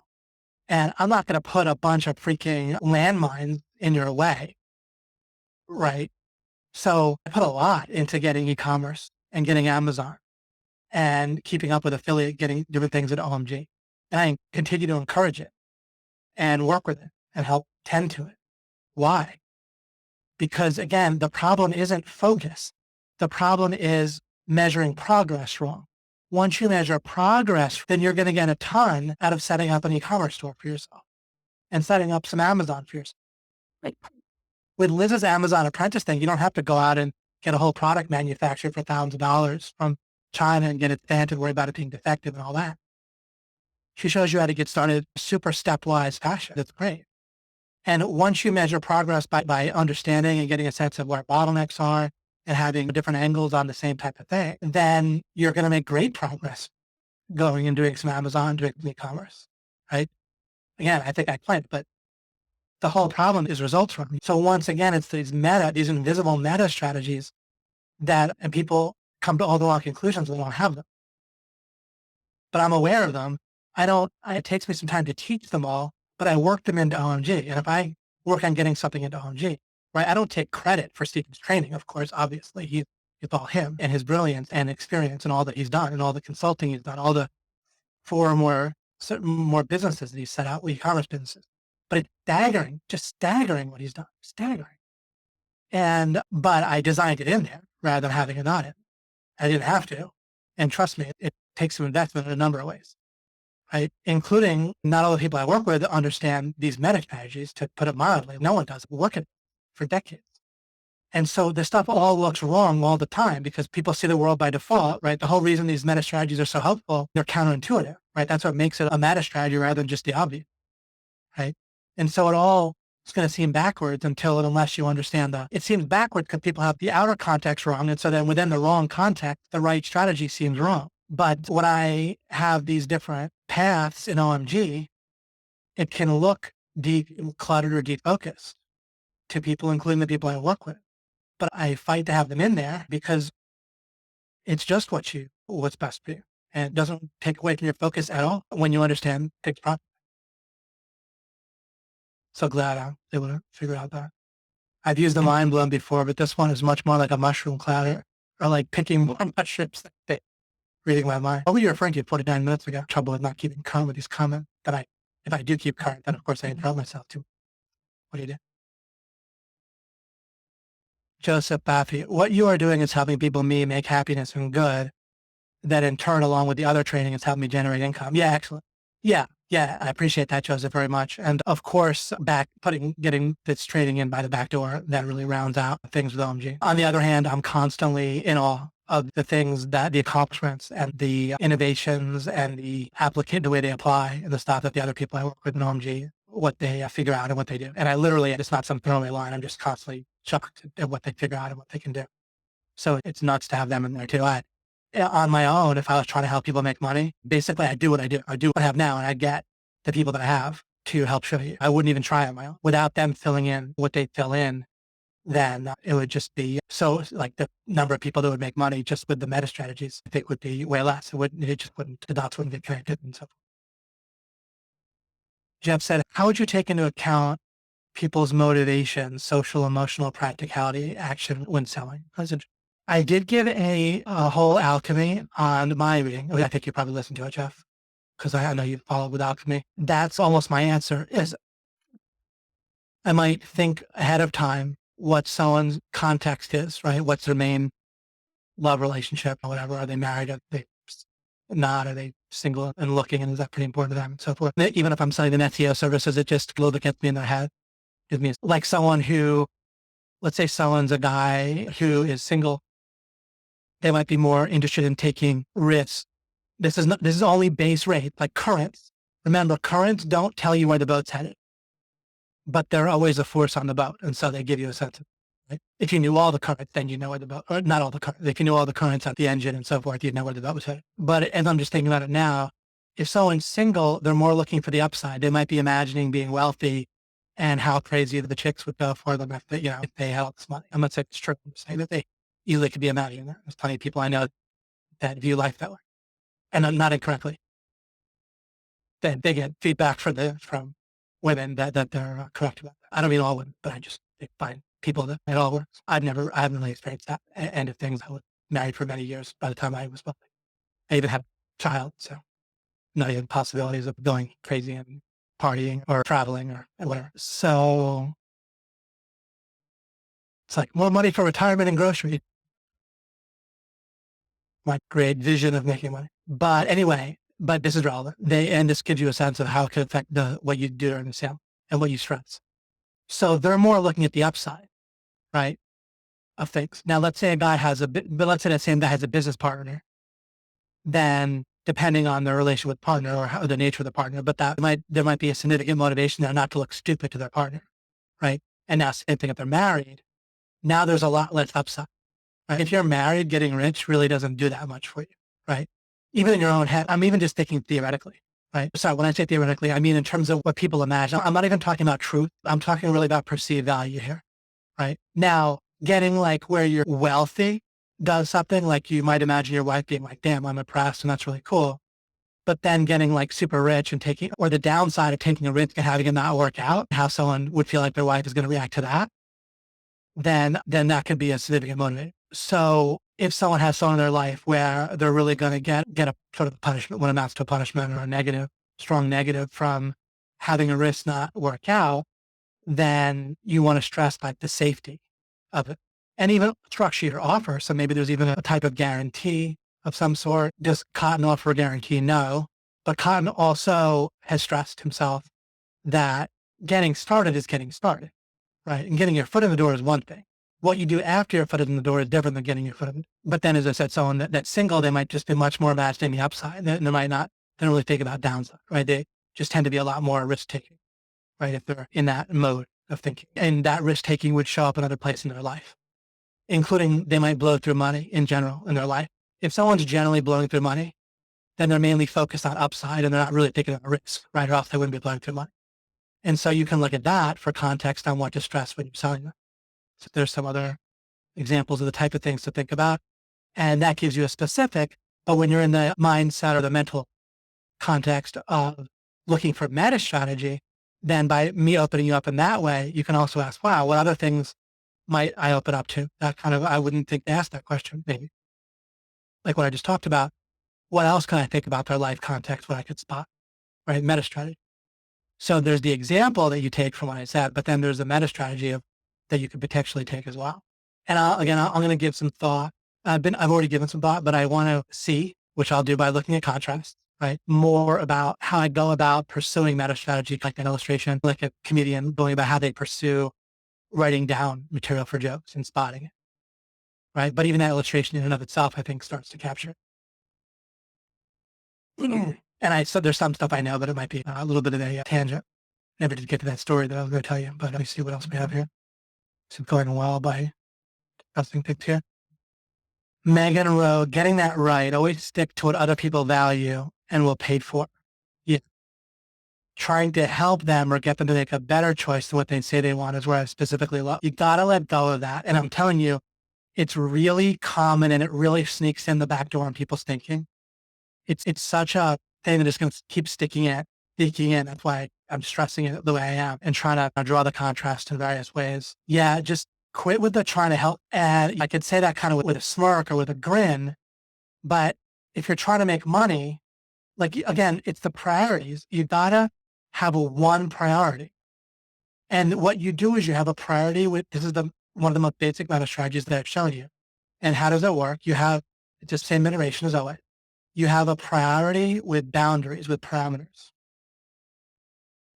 And I suggest that you try to like not hurt people while you give them what they value and make that your parameter rather than starting with the idea of my priority is to help people. Then I'm going to do my best to make money.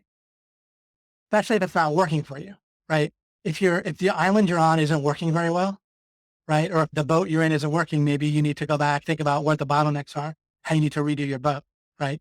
If you're killing it, if you're making a ton of money, convincing yourself, right? If you're Whole Foods CEO and you're changing the way people eat healthily in your mind and you're killing it, you're making tons of money, then great, it's all working for you. But if you're having an issue with sales, then start and get your priority first. You got to get over the threshold, right?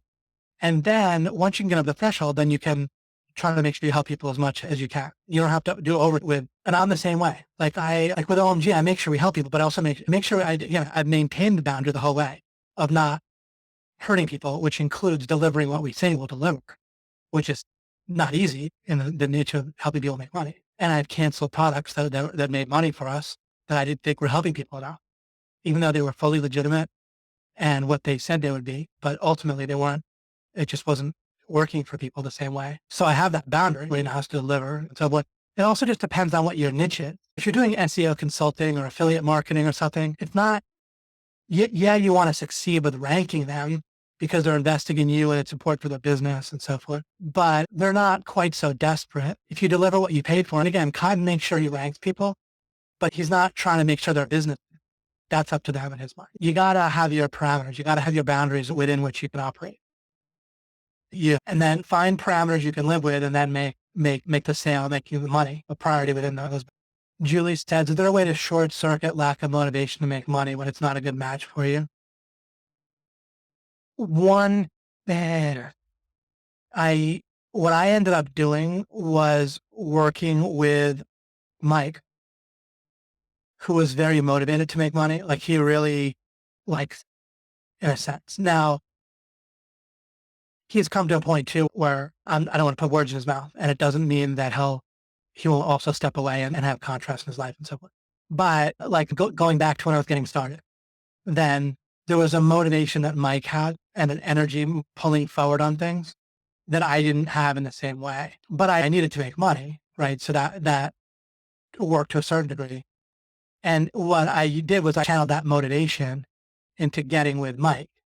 And where other people didn't value Mike nearly as much as they could have, I valued him very highly and his talents and his incredible strategic ability and his just personality and drive and all that.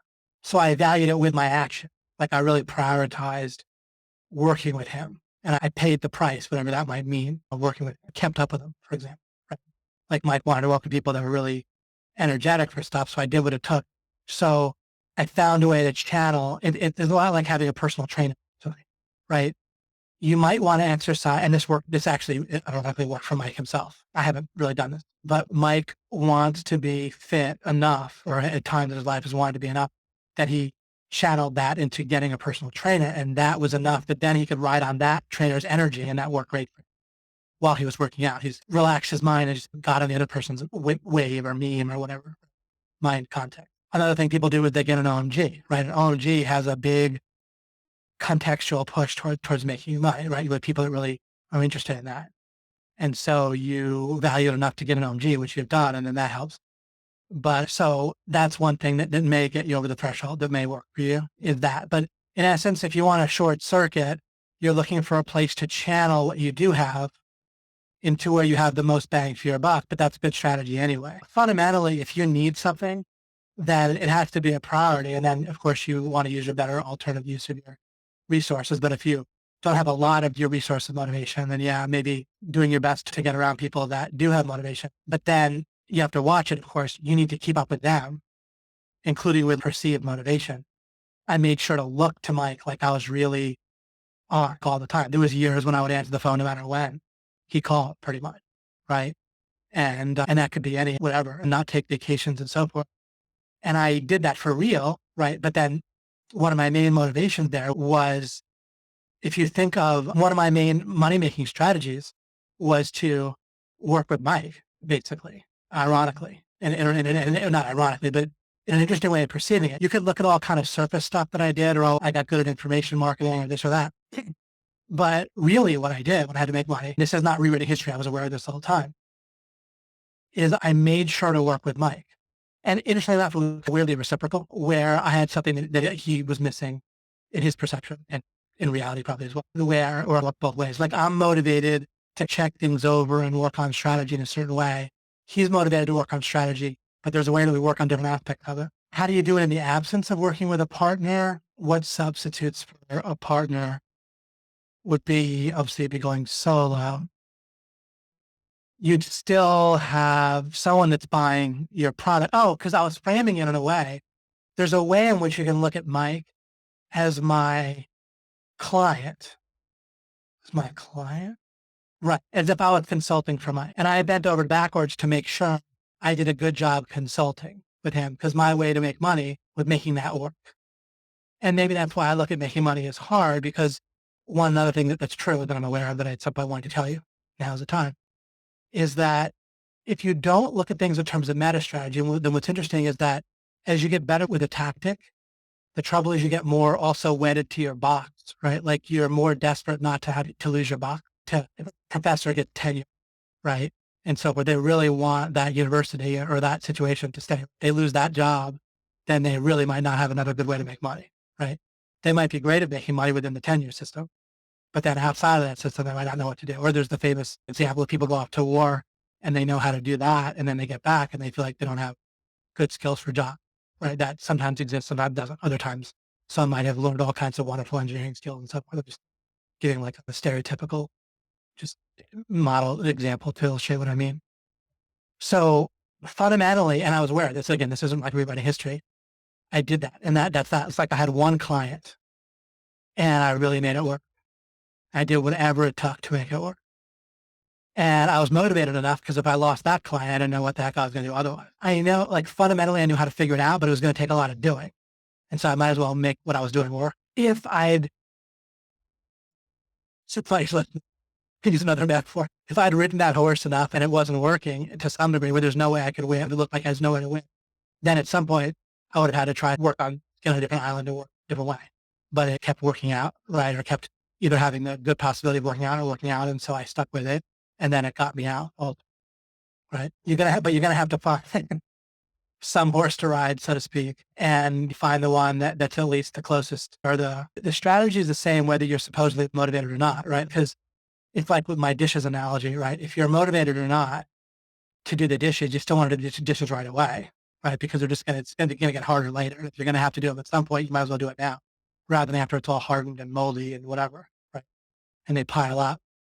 So if you got to make money, you got to make money. And so you literally have the motivation. In fact, you're even asking the question, did you have the motivation, right? In order to see the motivation, one thing you might not be doing, Julie, is seeing close enough, is seeing enough of the difference.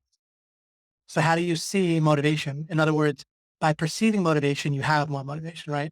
If you are perceiving motivation, it means in this case that your mind is, right? There's other cases where you and your mind, of course, are different, but at the point where there's perception of motivation, so the better you can see it, it really means the better your mind is seeing it. And so one thing you might not be doing is focusing clearly enough on the alternative and what life is going to look like if you don't make money and what you won't be able to have, the sacrifice you're going to make. And basically what you're probably going to have to do is do something even worse that you like even less, right? Because you still need the money. And so literally in this case, you might want to just increase your motivation by increasing your perceived motivation, which is the motivation. Your motivation comes from what your mind perceives. Your mind perceives by seeing contrast, and you don't see contrast by looking directly at something. You need to you can look at the state where you have the thing and then contrast with the state where don't have it. It's the same way that you can see and feel gratitude more.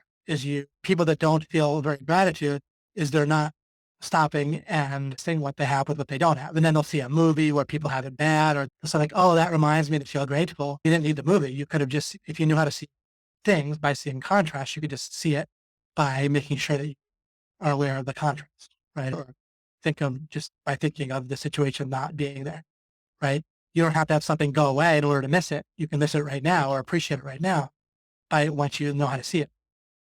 So anyone can increase their motivation by starkly looking at the difference of not having it, of if you didn't have money, or if you don't make money in the next year or two. And right there, it really works like magic in the sense of you'll go from not seeing something to see it once you know to look at difference. Excellent. You're welcome, Julie. Megan says, David, this is clarifying so much. Being a helper kind of person. Just make sure I'm not rereading. Yep, exactly. Being a helper kind of person may be a vector holding me back from going only and straight for what the prospect wants and will pay for, and from closing the sale they want rather than what I think is better for them.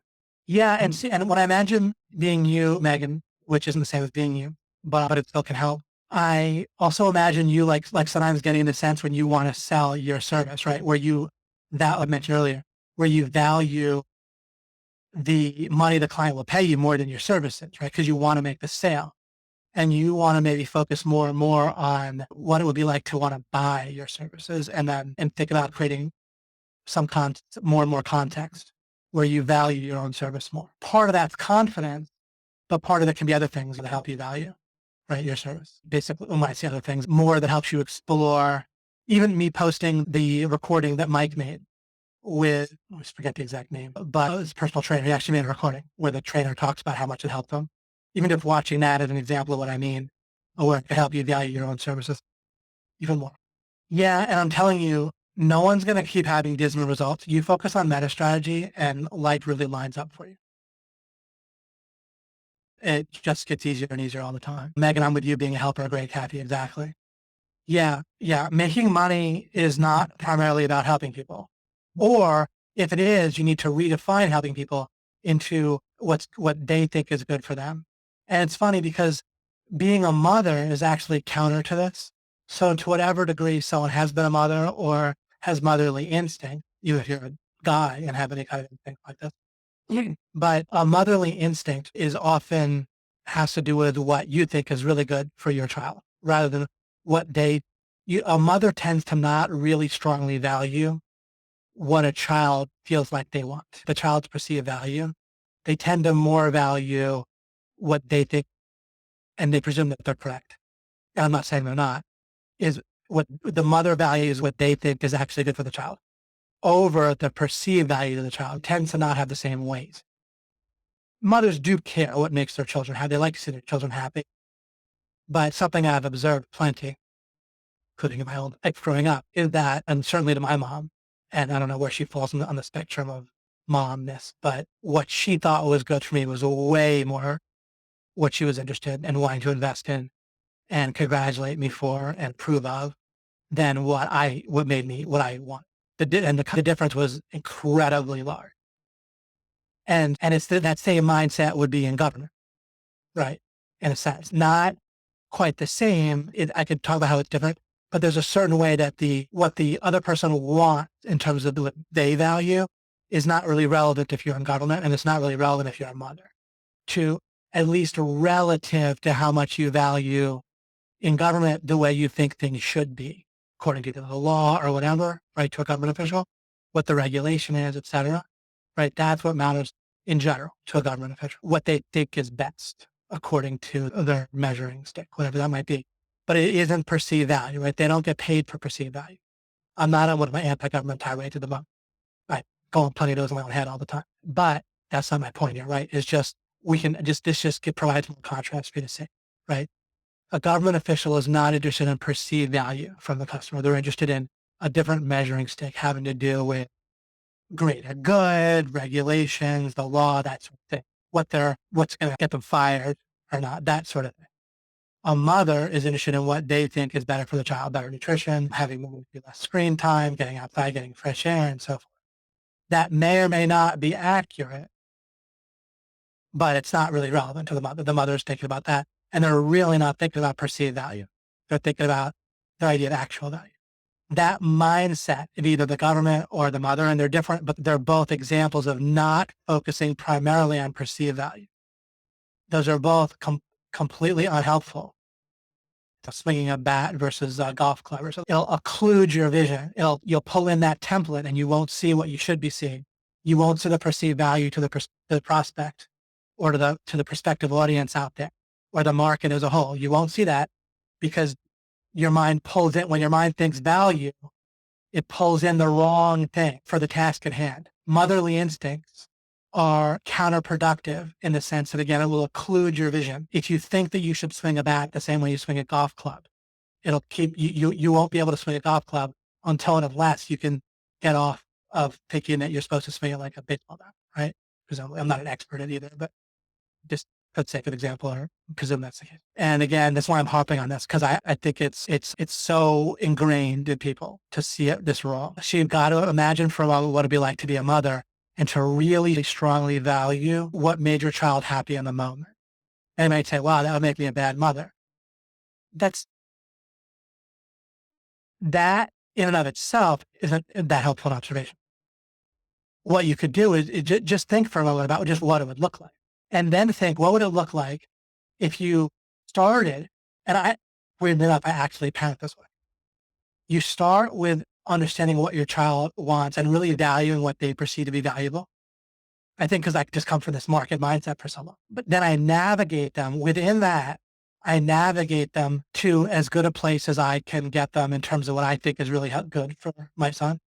Except I have parameters or boundaries if something is really going to injure them, right? If he perceived that trying heroin would be valuable, it wouldn't matter, right? I'd do anything and everything to prevent that, including, really, I go pretty far, right? But I certainly wouldn't start with him trying it and then try to make that, right?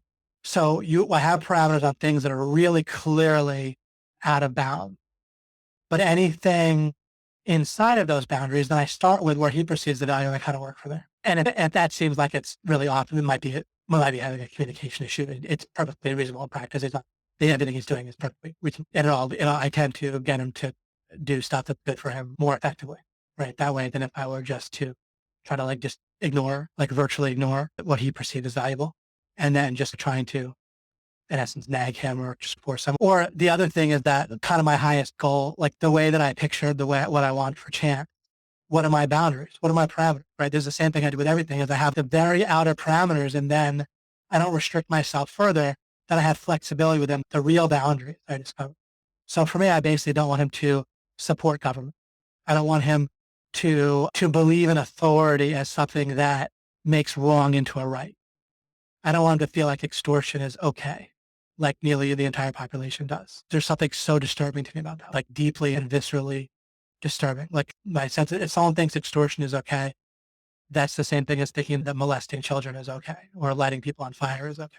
But then I need to parent. Ultimately, that almost no parent gets their child to thinking that extortion is wrong. Most everyone thinks that extortion is basically fine, right? And 99.9% of the population thinks that a church that has extortion, people in an extortion ring, worshiping in it, unchallenged is fine. You know what I mean? So if you track the logic, people by kind of default, they just think that it's basically fine to extort people, to work, to support government and all the other things that the government does.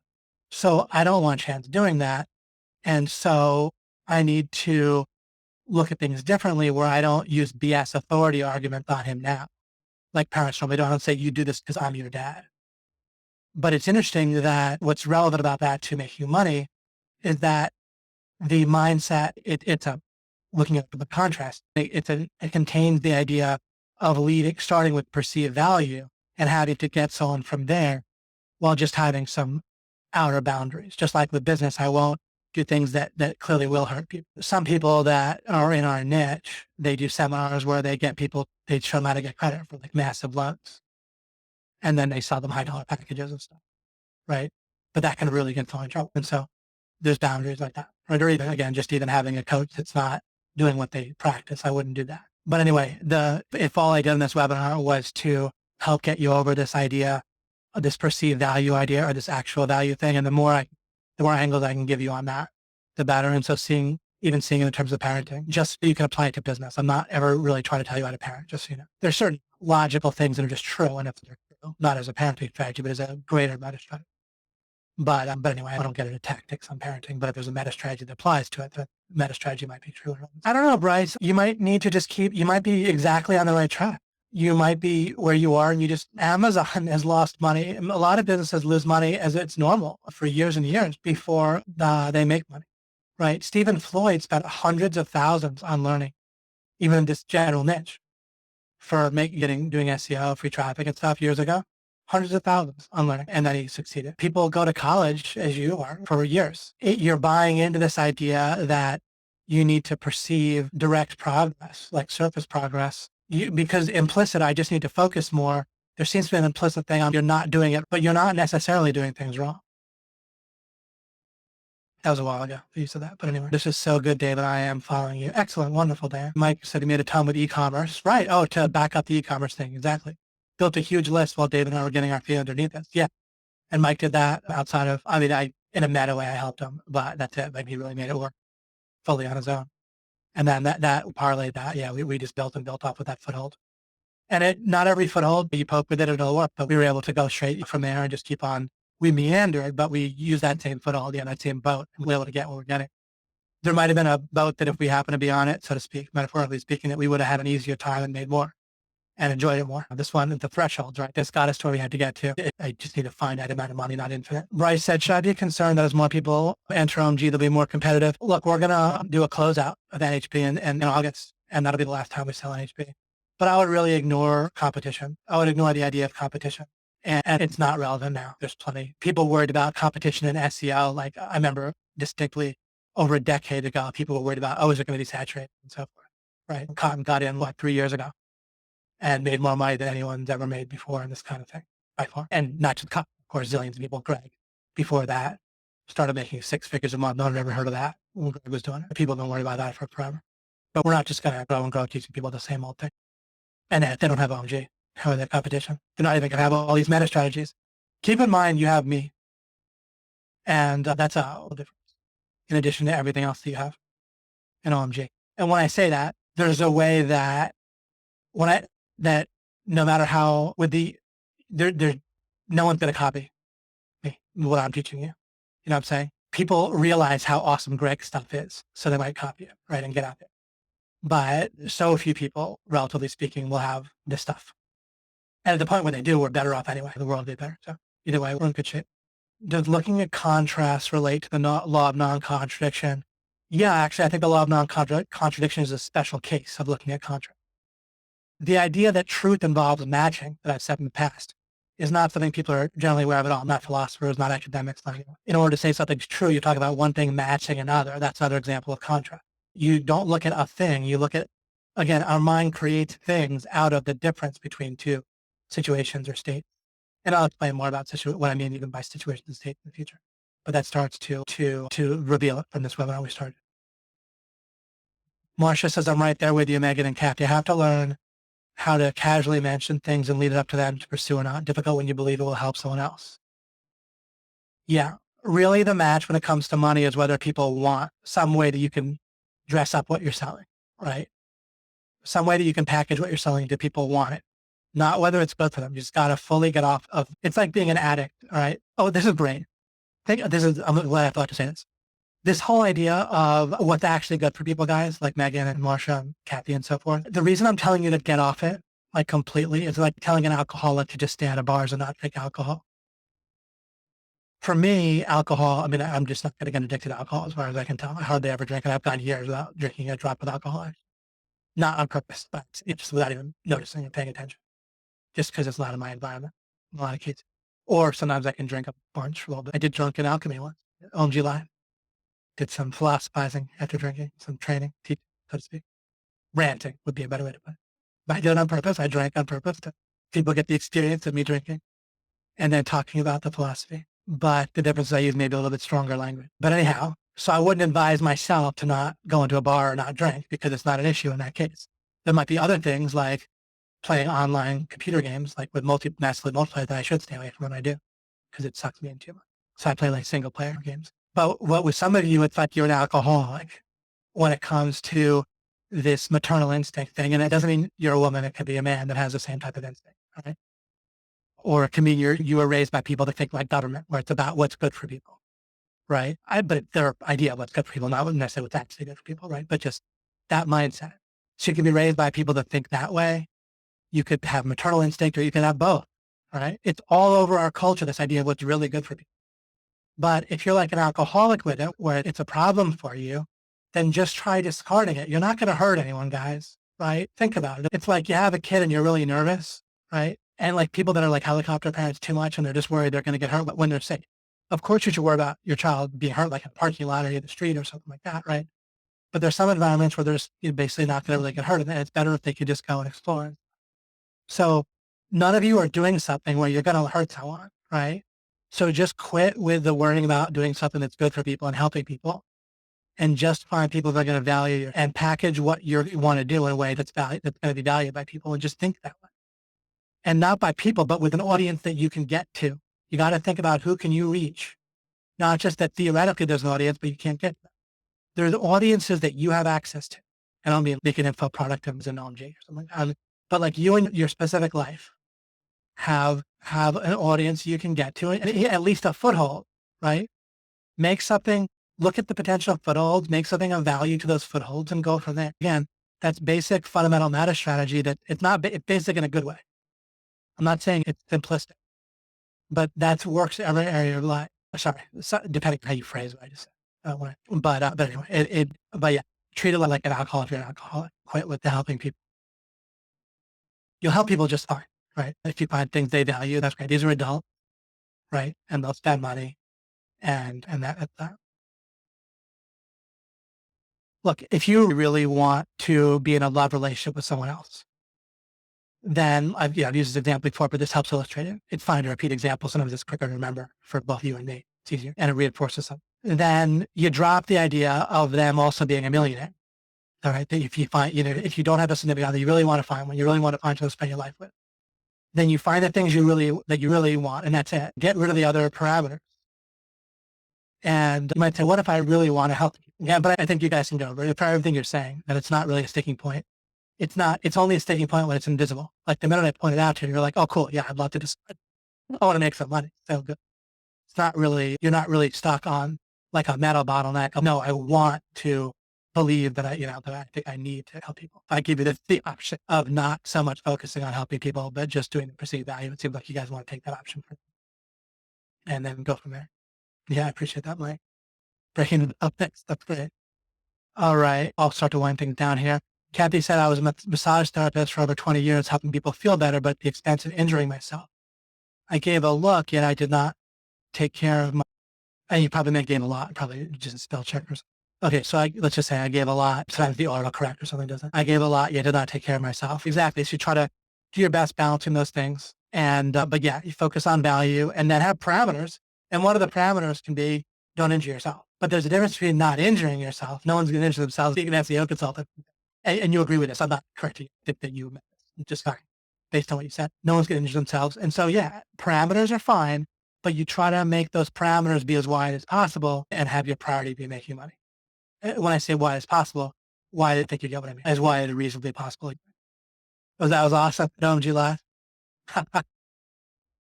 Yep, I think you were there. July of Orlando. That was fun. The interview I currently have with Kathy. Oh, you don't have one with your trainer. I got it. Yeah. Well, let's get that. Darren's agreed to the interview. Oh, Darren, right? Okay, super. All right. So I'll get that in the numbers areas. Kenitra says this message is so mind-blowing because it's answering questions I've been having lately. Also, some declarations I made that had a funny way of actually happening. This law of implication really works when you get your mind and its thoughts out of the way. And all clicked when someone woke up in a good mood. Peter, I was just listening to perceived value versus actual value valves today on MAP. Oh, neat. That's my information product I made on information product business, or my use of my training I made on information product business. Personally curious about perceived value of fundraising for causes. I'm working on a fundraiser nowadays and would love to work on people's minds that want to help. I have just a couple tactics. People, you probably know this, it's probably standard, but people want to give where they perceive their money to be going straight to the end beneficiary, not to marketing for the charity or overhead, right? So a great selling point for a charity is to say, and of course it's true, right? But then you do your best to make it true and so forth, that 100% of their donation goes straight towards operating on kids' cleft mouths or whatever it might be, left lip. And then there's some other stuff. One of my books just happens to give examples for that. Either might be subliminal. I read a lot of books on these kind of psychological, or I have read a lot of books on like where kind of what we think is correct, like kind of psychologically, or like kind of illusions, like kind of psychological illusions and so forth. But I might flip through and see where it talks about that. Some examples. Maria said, this message is rich and made it crystal clear to look at the opposite of motivation by looking at what my life would look like without the money lifestyle I want. And by the way, if you look at the opposite, And there's some things where you're like, hey, I can do without that. Then fine. Then you can probably do without it. But then there's other things you're like, wow, yeah, no, I want. And then you see. And in addition to the motivation to make more money or whatever, you'll probably just enjoy what you're doing for money more by seeing, there's all kinds of things that your mind theoretically knows that it doesn't actually perceive because you haven't worked through picturing it, leading it through looking at it in the way that it sees, which is by making things out of contrast. Age of Empires is the game to practice. I think that's fun. And yeah, it reminds me to just capture more and more how I go about gleaning and working on meta strategy all the time, including when I play games. I get so much out of games in terms of increasing my own strategic ability, whereas not everyone does. A lot of people, and part in it, of course, is just that attitude, right? Just it's simplistic. You're not playing the game to prove that you're already so great. Instead, you're looking for anomalies. You're looking for understanding how goals work. I look at if something were to upset me. I've unraveled everything that I can tell that upsets me now with games. I haven't been upset at all with a game in a long time, over a year, like 2 or 3 years or something. But I used to get really upset once in a while. But then that helped me figure out what gets people upset in general and how you can set up goals in a way that sets you up for failure or being upset versus not. So I look at that. I look at how goals get set up. And cool. But then if you're not looking for it, it's like if you're not looking for meta strategy, if you're looking for people wearing blue shirts rather than red shirts, then you'll find the blue people wearing blue shirts. If you're looking for why you're so smart and cool already and competent already, then you will find those things. If you're looking for ways you can get better and look at meta strategy, then you'll tend to find that. And presumably I can come up with something even more than what I just told you, but in and of itself, that's a huge difference. Shema said getting off the local peak. Oh yeah, you asked me a similar question about how do you know if you're on the right island, and I have an answer for you. So as I close out here, let me give you this, Shema. Okay. I have part of the answer for you, and might be the whole answer. It might be part, but part in a way that's true progress. Right, gives you real understanding. I'll give you real additional understanding.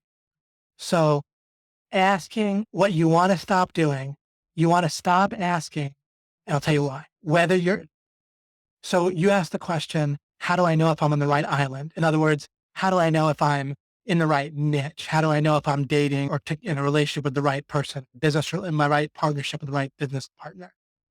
Right? How do I know I'm selling the right product? That I'm giving examples of what it might mean to be asking, how do I know if I'm the right island?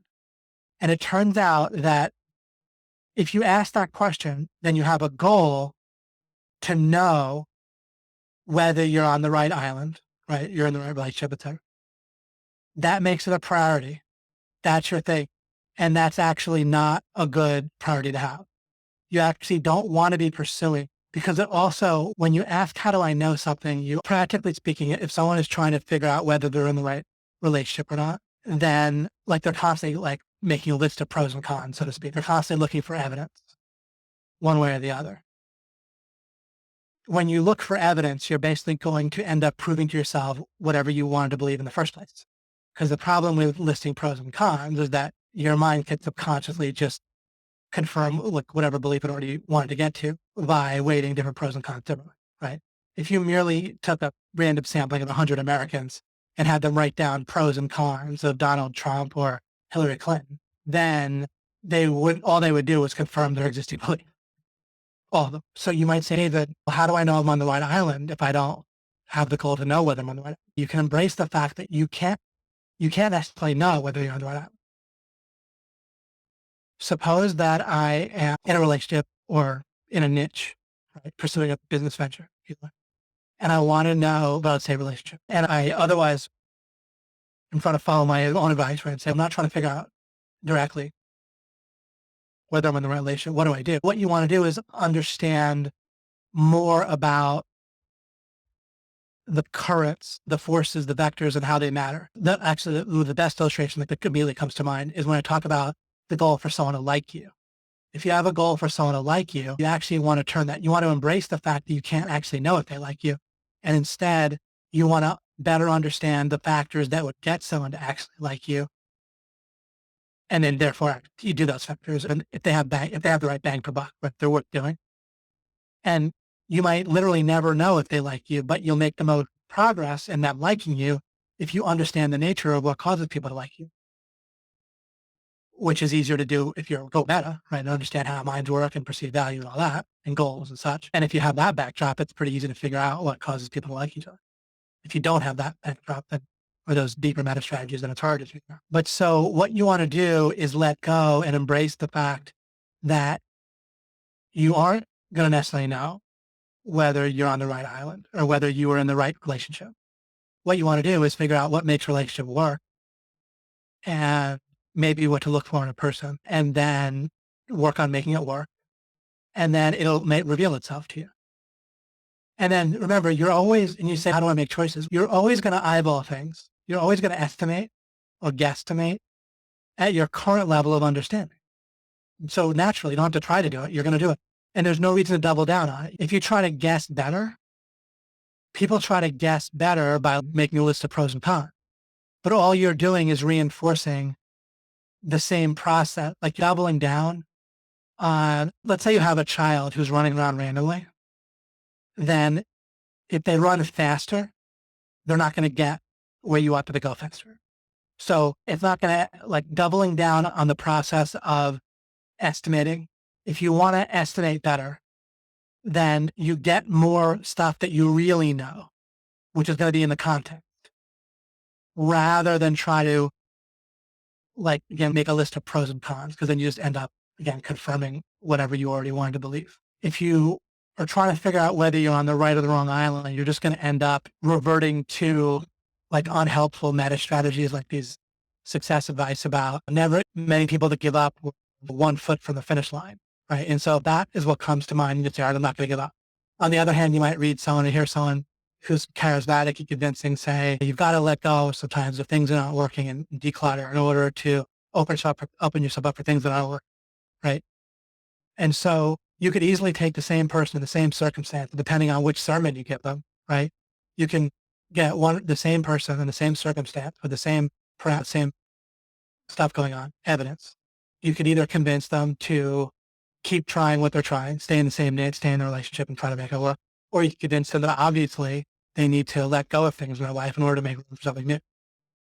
The point by me making that contrast is that the answer must lie in neither. If you can prove either way, then you're screwed. You need a way out, right? If there's no way out in the way you're trying, if the way you're heading, just using these success aphorisms, right? Either argument would work of two opposite arguments would both be convincing, then there's a problem with more deeply how you're looking at the situation, right? So again, what that means, it's like how to stop beating your wife, right? Whether you answer yes or no, it implies you are beating your wife, right? Once you ask the question, should I remain in this relationship or should I stick with it or should I make room for something new? Then you're asking a question that depending on, as I said, the charismatic figure giving success advice, you're going to come to two different opposite conclusions. So the question itself must be an unhelpful question. So again, and what is the helpful question? You don't need to know what the helpful question is, by the way. If you know that something's wrong, then you can discard it. I didn't convince you it was wrong with an empty statement that could go either way. I showed you how it has to be wrong to ask that, or at least I attempted to show you how it's wrong. It's definitely wrong to ask the question of how do I know if I'm in the right, or should I stay in this relationship? Should I stay with this business? Then you can discard it. And that will open a space properly. So again, if you know that something is wrong, you were able to know that a person was outside of bounds, and how might you do that? If you were to discover proper parameters or boundaries that are real and correct, outside of which you would definitely end things with someone. And how do you do that? Maybe you find boundaries that are clearly over the line, and then there's a gray area and you're not sure. So in other words, you might not be able to get all the parameters of what you would cross someone off, but you could still identify some things and find the ones you can identify for sure. If they're a mass murderer, maybe if they hit you outside of like very extenuating circumstances, or no matter what, either way, right? The reason I even said the very extenuating circumstances is an actual fact. I think that a lot of people could find a circumstance in which it's extreme enough where some sort of physical contact that might be viewed as hitting might be within bounds. If that's the case, then you might want to clarify somewhat. But anything that looks abusive or whatever your parameters might be, But even by identifying the real extreme ones, it helps give you clarity. You'll find that by focusing on what you know, gee, this sounds like the law of application, more of what you know will be revealed. By trying to short circuit the process, not shortcut in a good way, but short circuit in a bad way, the process, and just decide to have fabricated certainty where you know things you don't, then that's unhelpful. So you can discard the question of how do I know? You can ask the question, how do I go about thinking about a situation when I'm not sure if I should stay in a relationship? That's a more correct. And the answer to that, I can give some answer to that, which is, again, you start to get points of clarity, but not evidence. So evidence, the nature of evidence is if I give you, let's say we're talking about a murder case, and I tell you Maria had motive and the means to kill someone, right? Then that actually tells you nothing in terms of how likely, because it tells you enough that you might want to inquire more. It tells you enough that you might want to inquire further to make Maria a suspect. But the minute you find out that she was across the country when the murder happened, then obviously she didn't do it herself. So evidence is of the nature, there's a certain thing about evidence where you actually don't know more. I'll explain. There's something from evidence, but it's not like what people think.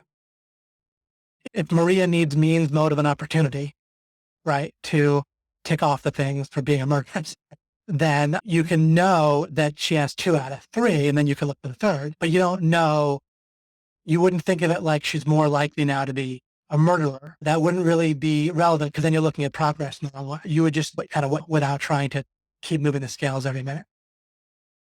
So you and we together, but also you on your own, you meeting all of you, can investigate further what I mean, because there's something here that's correct. So you can get to it yourself if I'm at all being confusing or not totally clear. But there's a way that when you're starting to compile, try to make a list of pros and cons, so to speak, that you're doing it wrong. And you're just going to end up proving what you already thought, right? If what you're doing looks anything like what I told you, where if you pick 100 Americans and have them list pros and cons about Trump and Hillary and then decide which one's better, pretty much 100% of them are just going to probably prove what they already thought, right? Which shows that they proved nothing, right?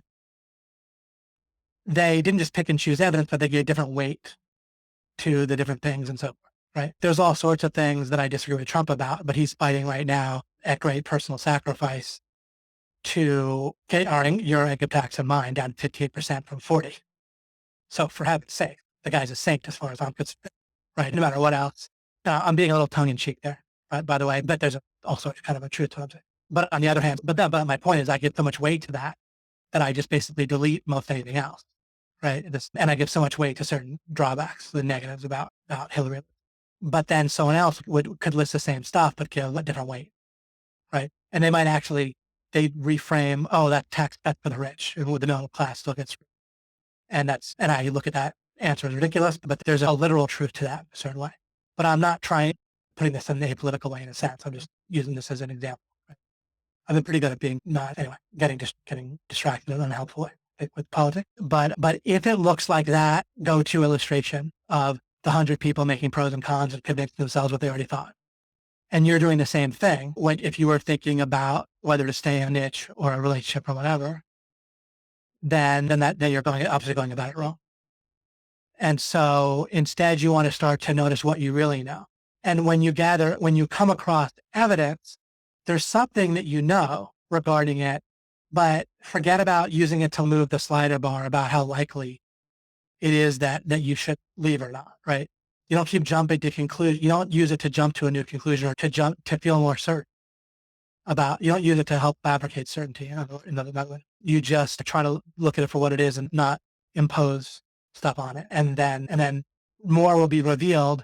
And remember, you're always going to act at your current level of actual understanding, whether you mean to or not. And so it's only by increasing your understanding, which includes understanding the elements and the reasons for things and what leads to stuff, the cause and effect, what people fundamentally can't do because they misunderstand where cause and effect resides.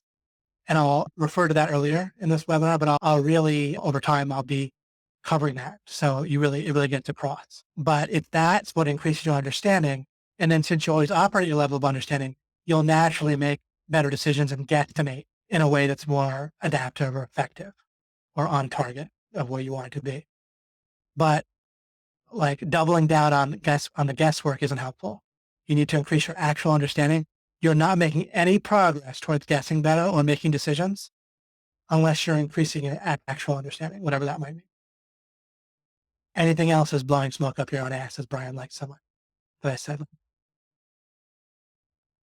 All right, I'll wind things down now and within the next couple of minutes. Getting off the local peak. I don't think you covered that today. Huh. Okay. I'll look to, you always give me great things to think about to help further. How do you do that? The way to get off a local peak is to perceive that leaving it is better for you than staying on it. That's the way to get your mind to do it, is to perceive that. And then presumably you want to also be correct. And so you want that perception also match reality. And so you'd want to have enough understanding so that you both perceived and it was correct, that you're better off leaving it than staying on it. You might reach a level of understanding where it looks right to leave the person. And if you happen to be correct at the same time, then you're both off your local peak and correct. But if your mind perceives that you should leave, then you're going to get off it. And then again, it's better to get off it if you're also correct. Shema said, so good about pros and cons is reinforcing what we already believe. That's cold. I saw because they have to smoke. This has been awesome. Wow, thanks. Okay, super. Yeah, we'll close things out now. Can I upload the April 6th Crushing the Game? Yeah, you know what I meant to? I wanted to just edit it a little bit, and then I never did. And then Mike had fiddled around with things and made it so anyone could listen to the replay it. Clicked on it. And so I was satisfied with that at the time. So I may do that, but I kind of want to edit it, which I keep not getting to. That we'll see. I know, exactly right. There are not a lot of cons. I can't make more pros, but a lot more. It's pretty cool. I don't know if I get it, but I like the picture. X. A lot more clarity on the bridging between context and only building what we know. For me, from this content tonight, it's changed the physical structure of a lot of my writing. Filling in the middle outward, and I watched the last webinar probably 5 times this last week, and I plan on this one being the same. Wow, Fletch. You are a great example. Presuming that's helpful, which just stipulate that it is, then you're awesome. Thank you. And thanks for sharing that. Thanks for being an example. Peter Rossetti, thanks, David. You're very welcome, guys. Very welcome to you. And thanks. Thanks for your question and your comment that sparked so much for me to talk about. Never got to my little story, but I'll get to it. Okay. Thanks you very much. Terrific discussion as always. And actually, we did a lot of this with discussion. I hadn't really planned this out one way or the other a lot, but it naturally fallen in. Remember, we always act at current level of Christianity, but just getting into the having this has worked well, not having a lot of slides. If I think of slides, I put them up. It's just that it, for whatever reason, it hasn't come in that way for me. And who knows? So just do it. Try it. And when in doubt, I poke around. So, I like to play around with kind of a little bit different formats, a little bit different ways of doing things, and then kind of tend to see more contrast that way. And you never know what you might find. So that's partly why I'm doing it this way too. You're welcome. Welcome a billion. You're very welcome. You're welcome a billion. You're very welcome, Steve and Kenny, Tron, Julie, and Sue and Rick and Maria. Appreciate that. Amazing. Like being amazing. Sorry, ever great. Oh no, you didn't at all. I spent a lot of time on Steve's thing. Very welcome, guys. You're awesome. David said I appreciate that. Cool. Wonderful. Turned out great then. Monday at the Improv turned out well. Off a little slow to start, just as I'm with this format also a little slow to start. I'm trying to get my footing. I don't have I said a lot of prepared slides didn't come to me in a way. I faked it. I could have had a fake structure, so to speak, but I like to either have a structure that is really captures something or not. And I have it when I don't come to that, but I keep it open. Wonderful. Okay, guys, take care now. Monday at the Improv. Yeah. You're welcome. Thanks again for being here. And there are a lot of people participating again. It's pretty great. There's somehow like significantly more people get on than even were signed up an hour before. So works out well. Over 100. All right, guys. See you next week. Same time. Okay, I'll end the webinar and see you all next week. And as usual, I'll be working on better answers for Shema during the great question for everyone, including Shema. All right.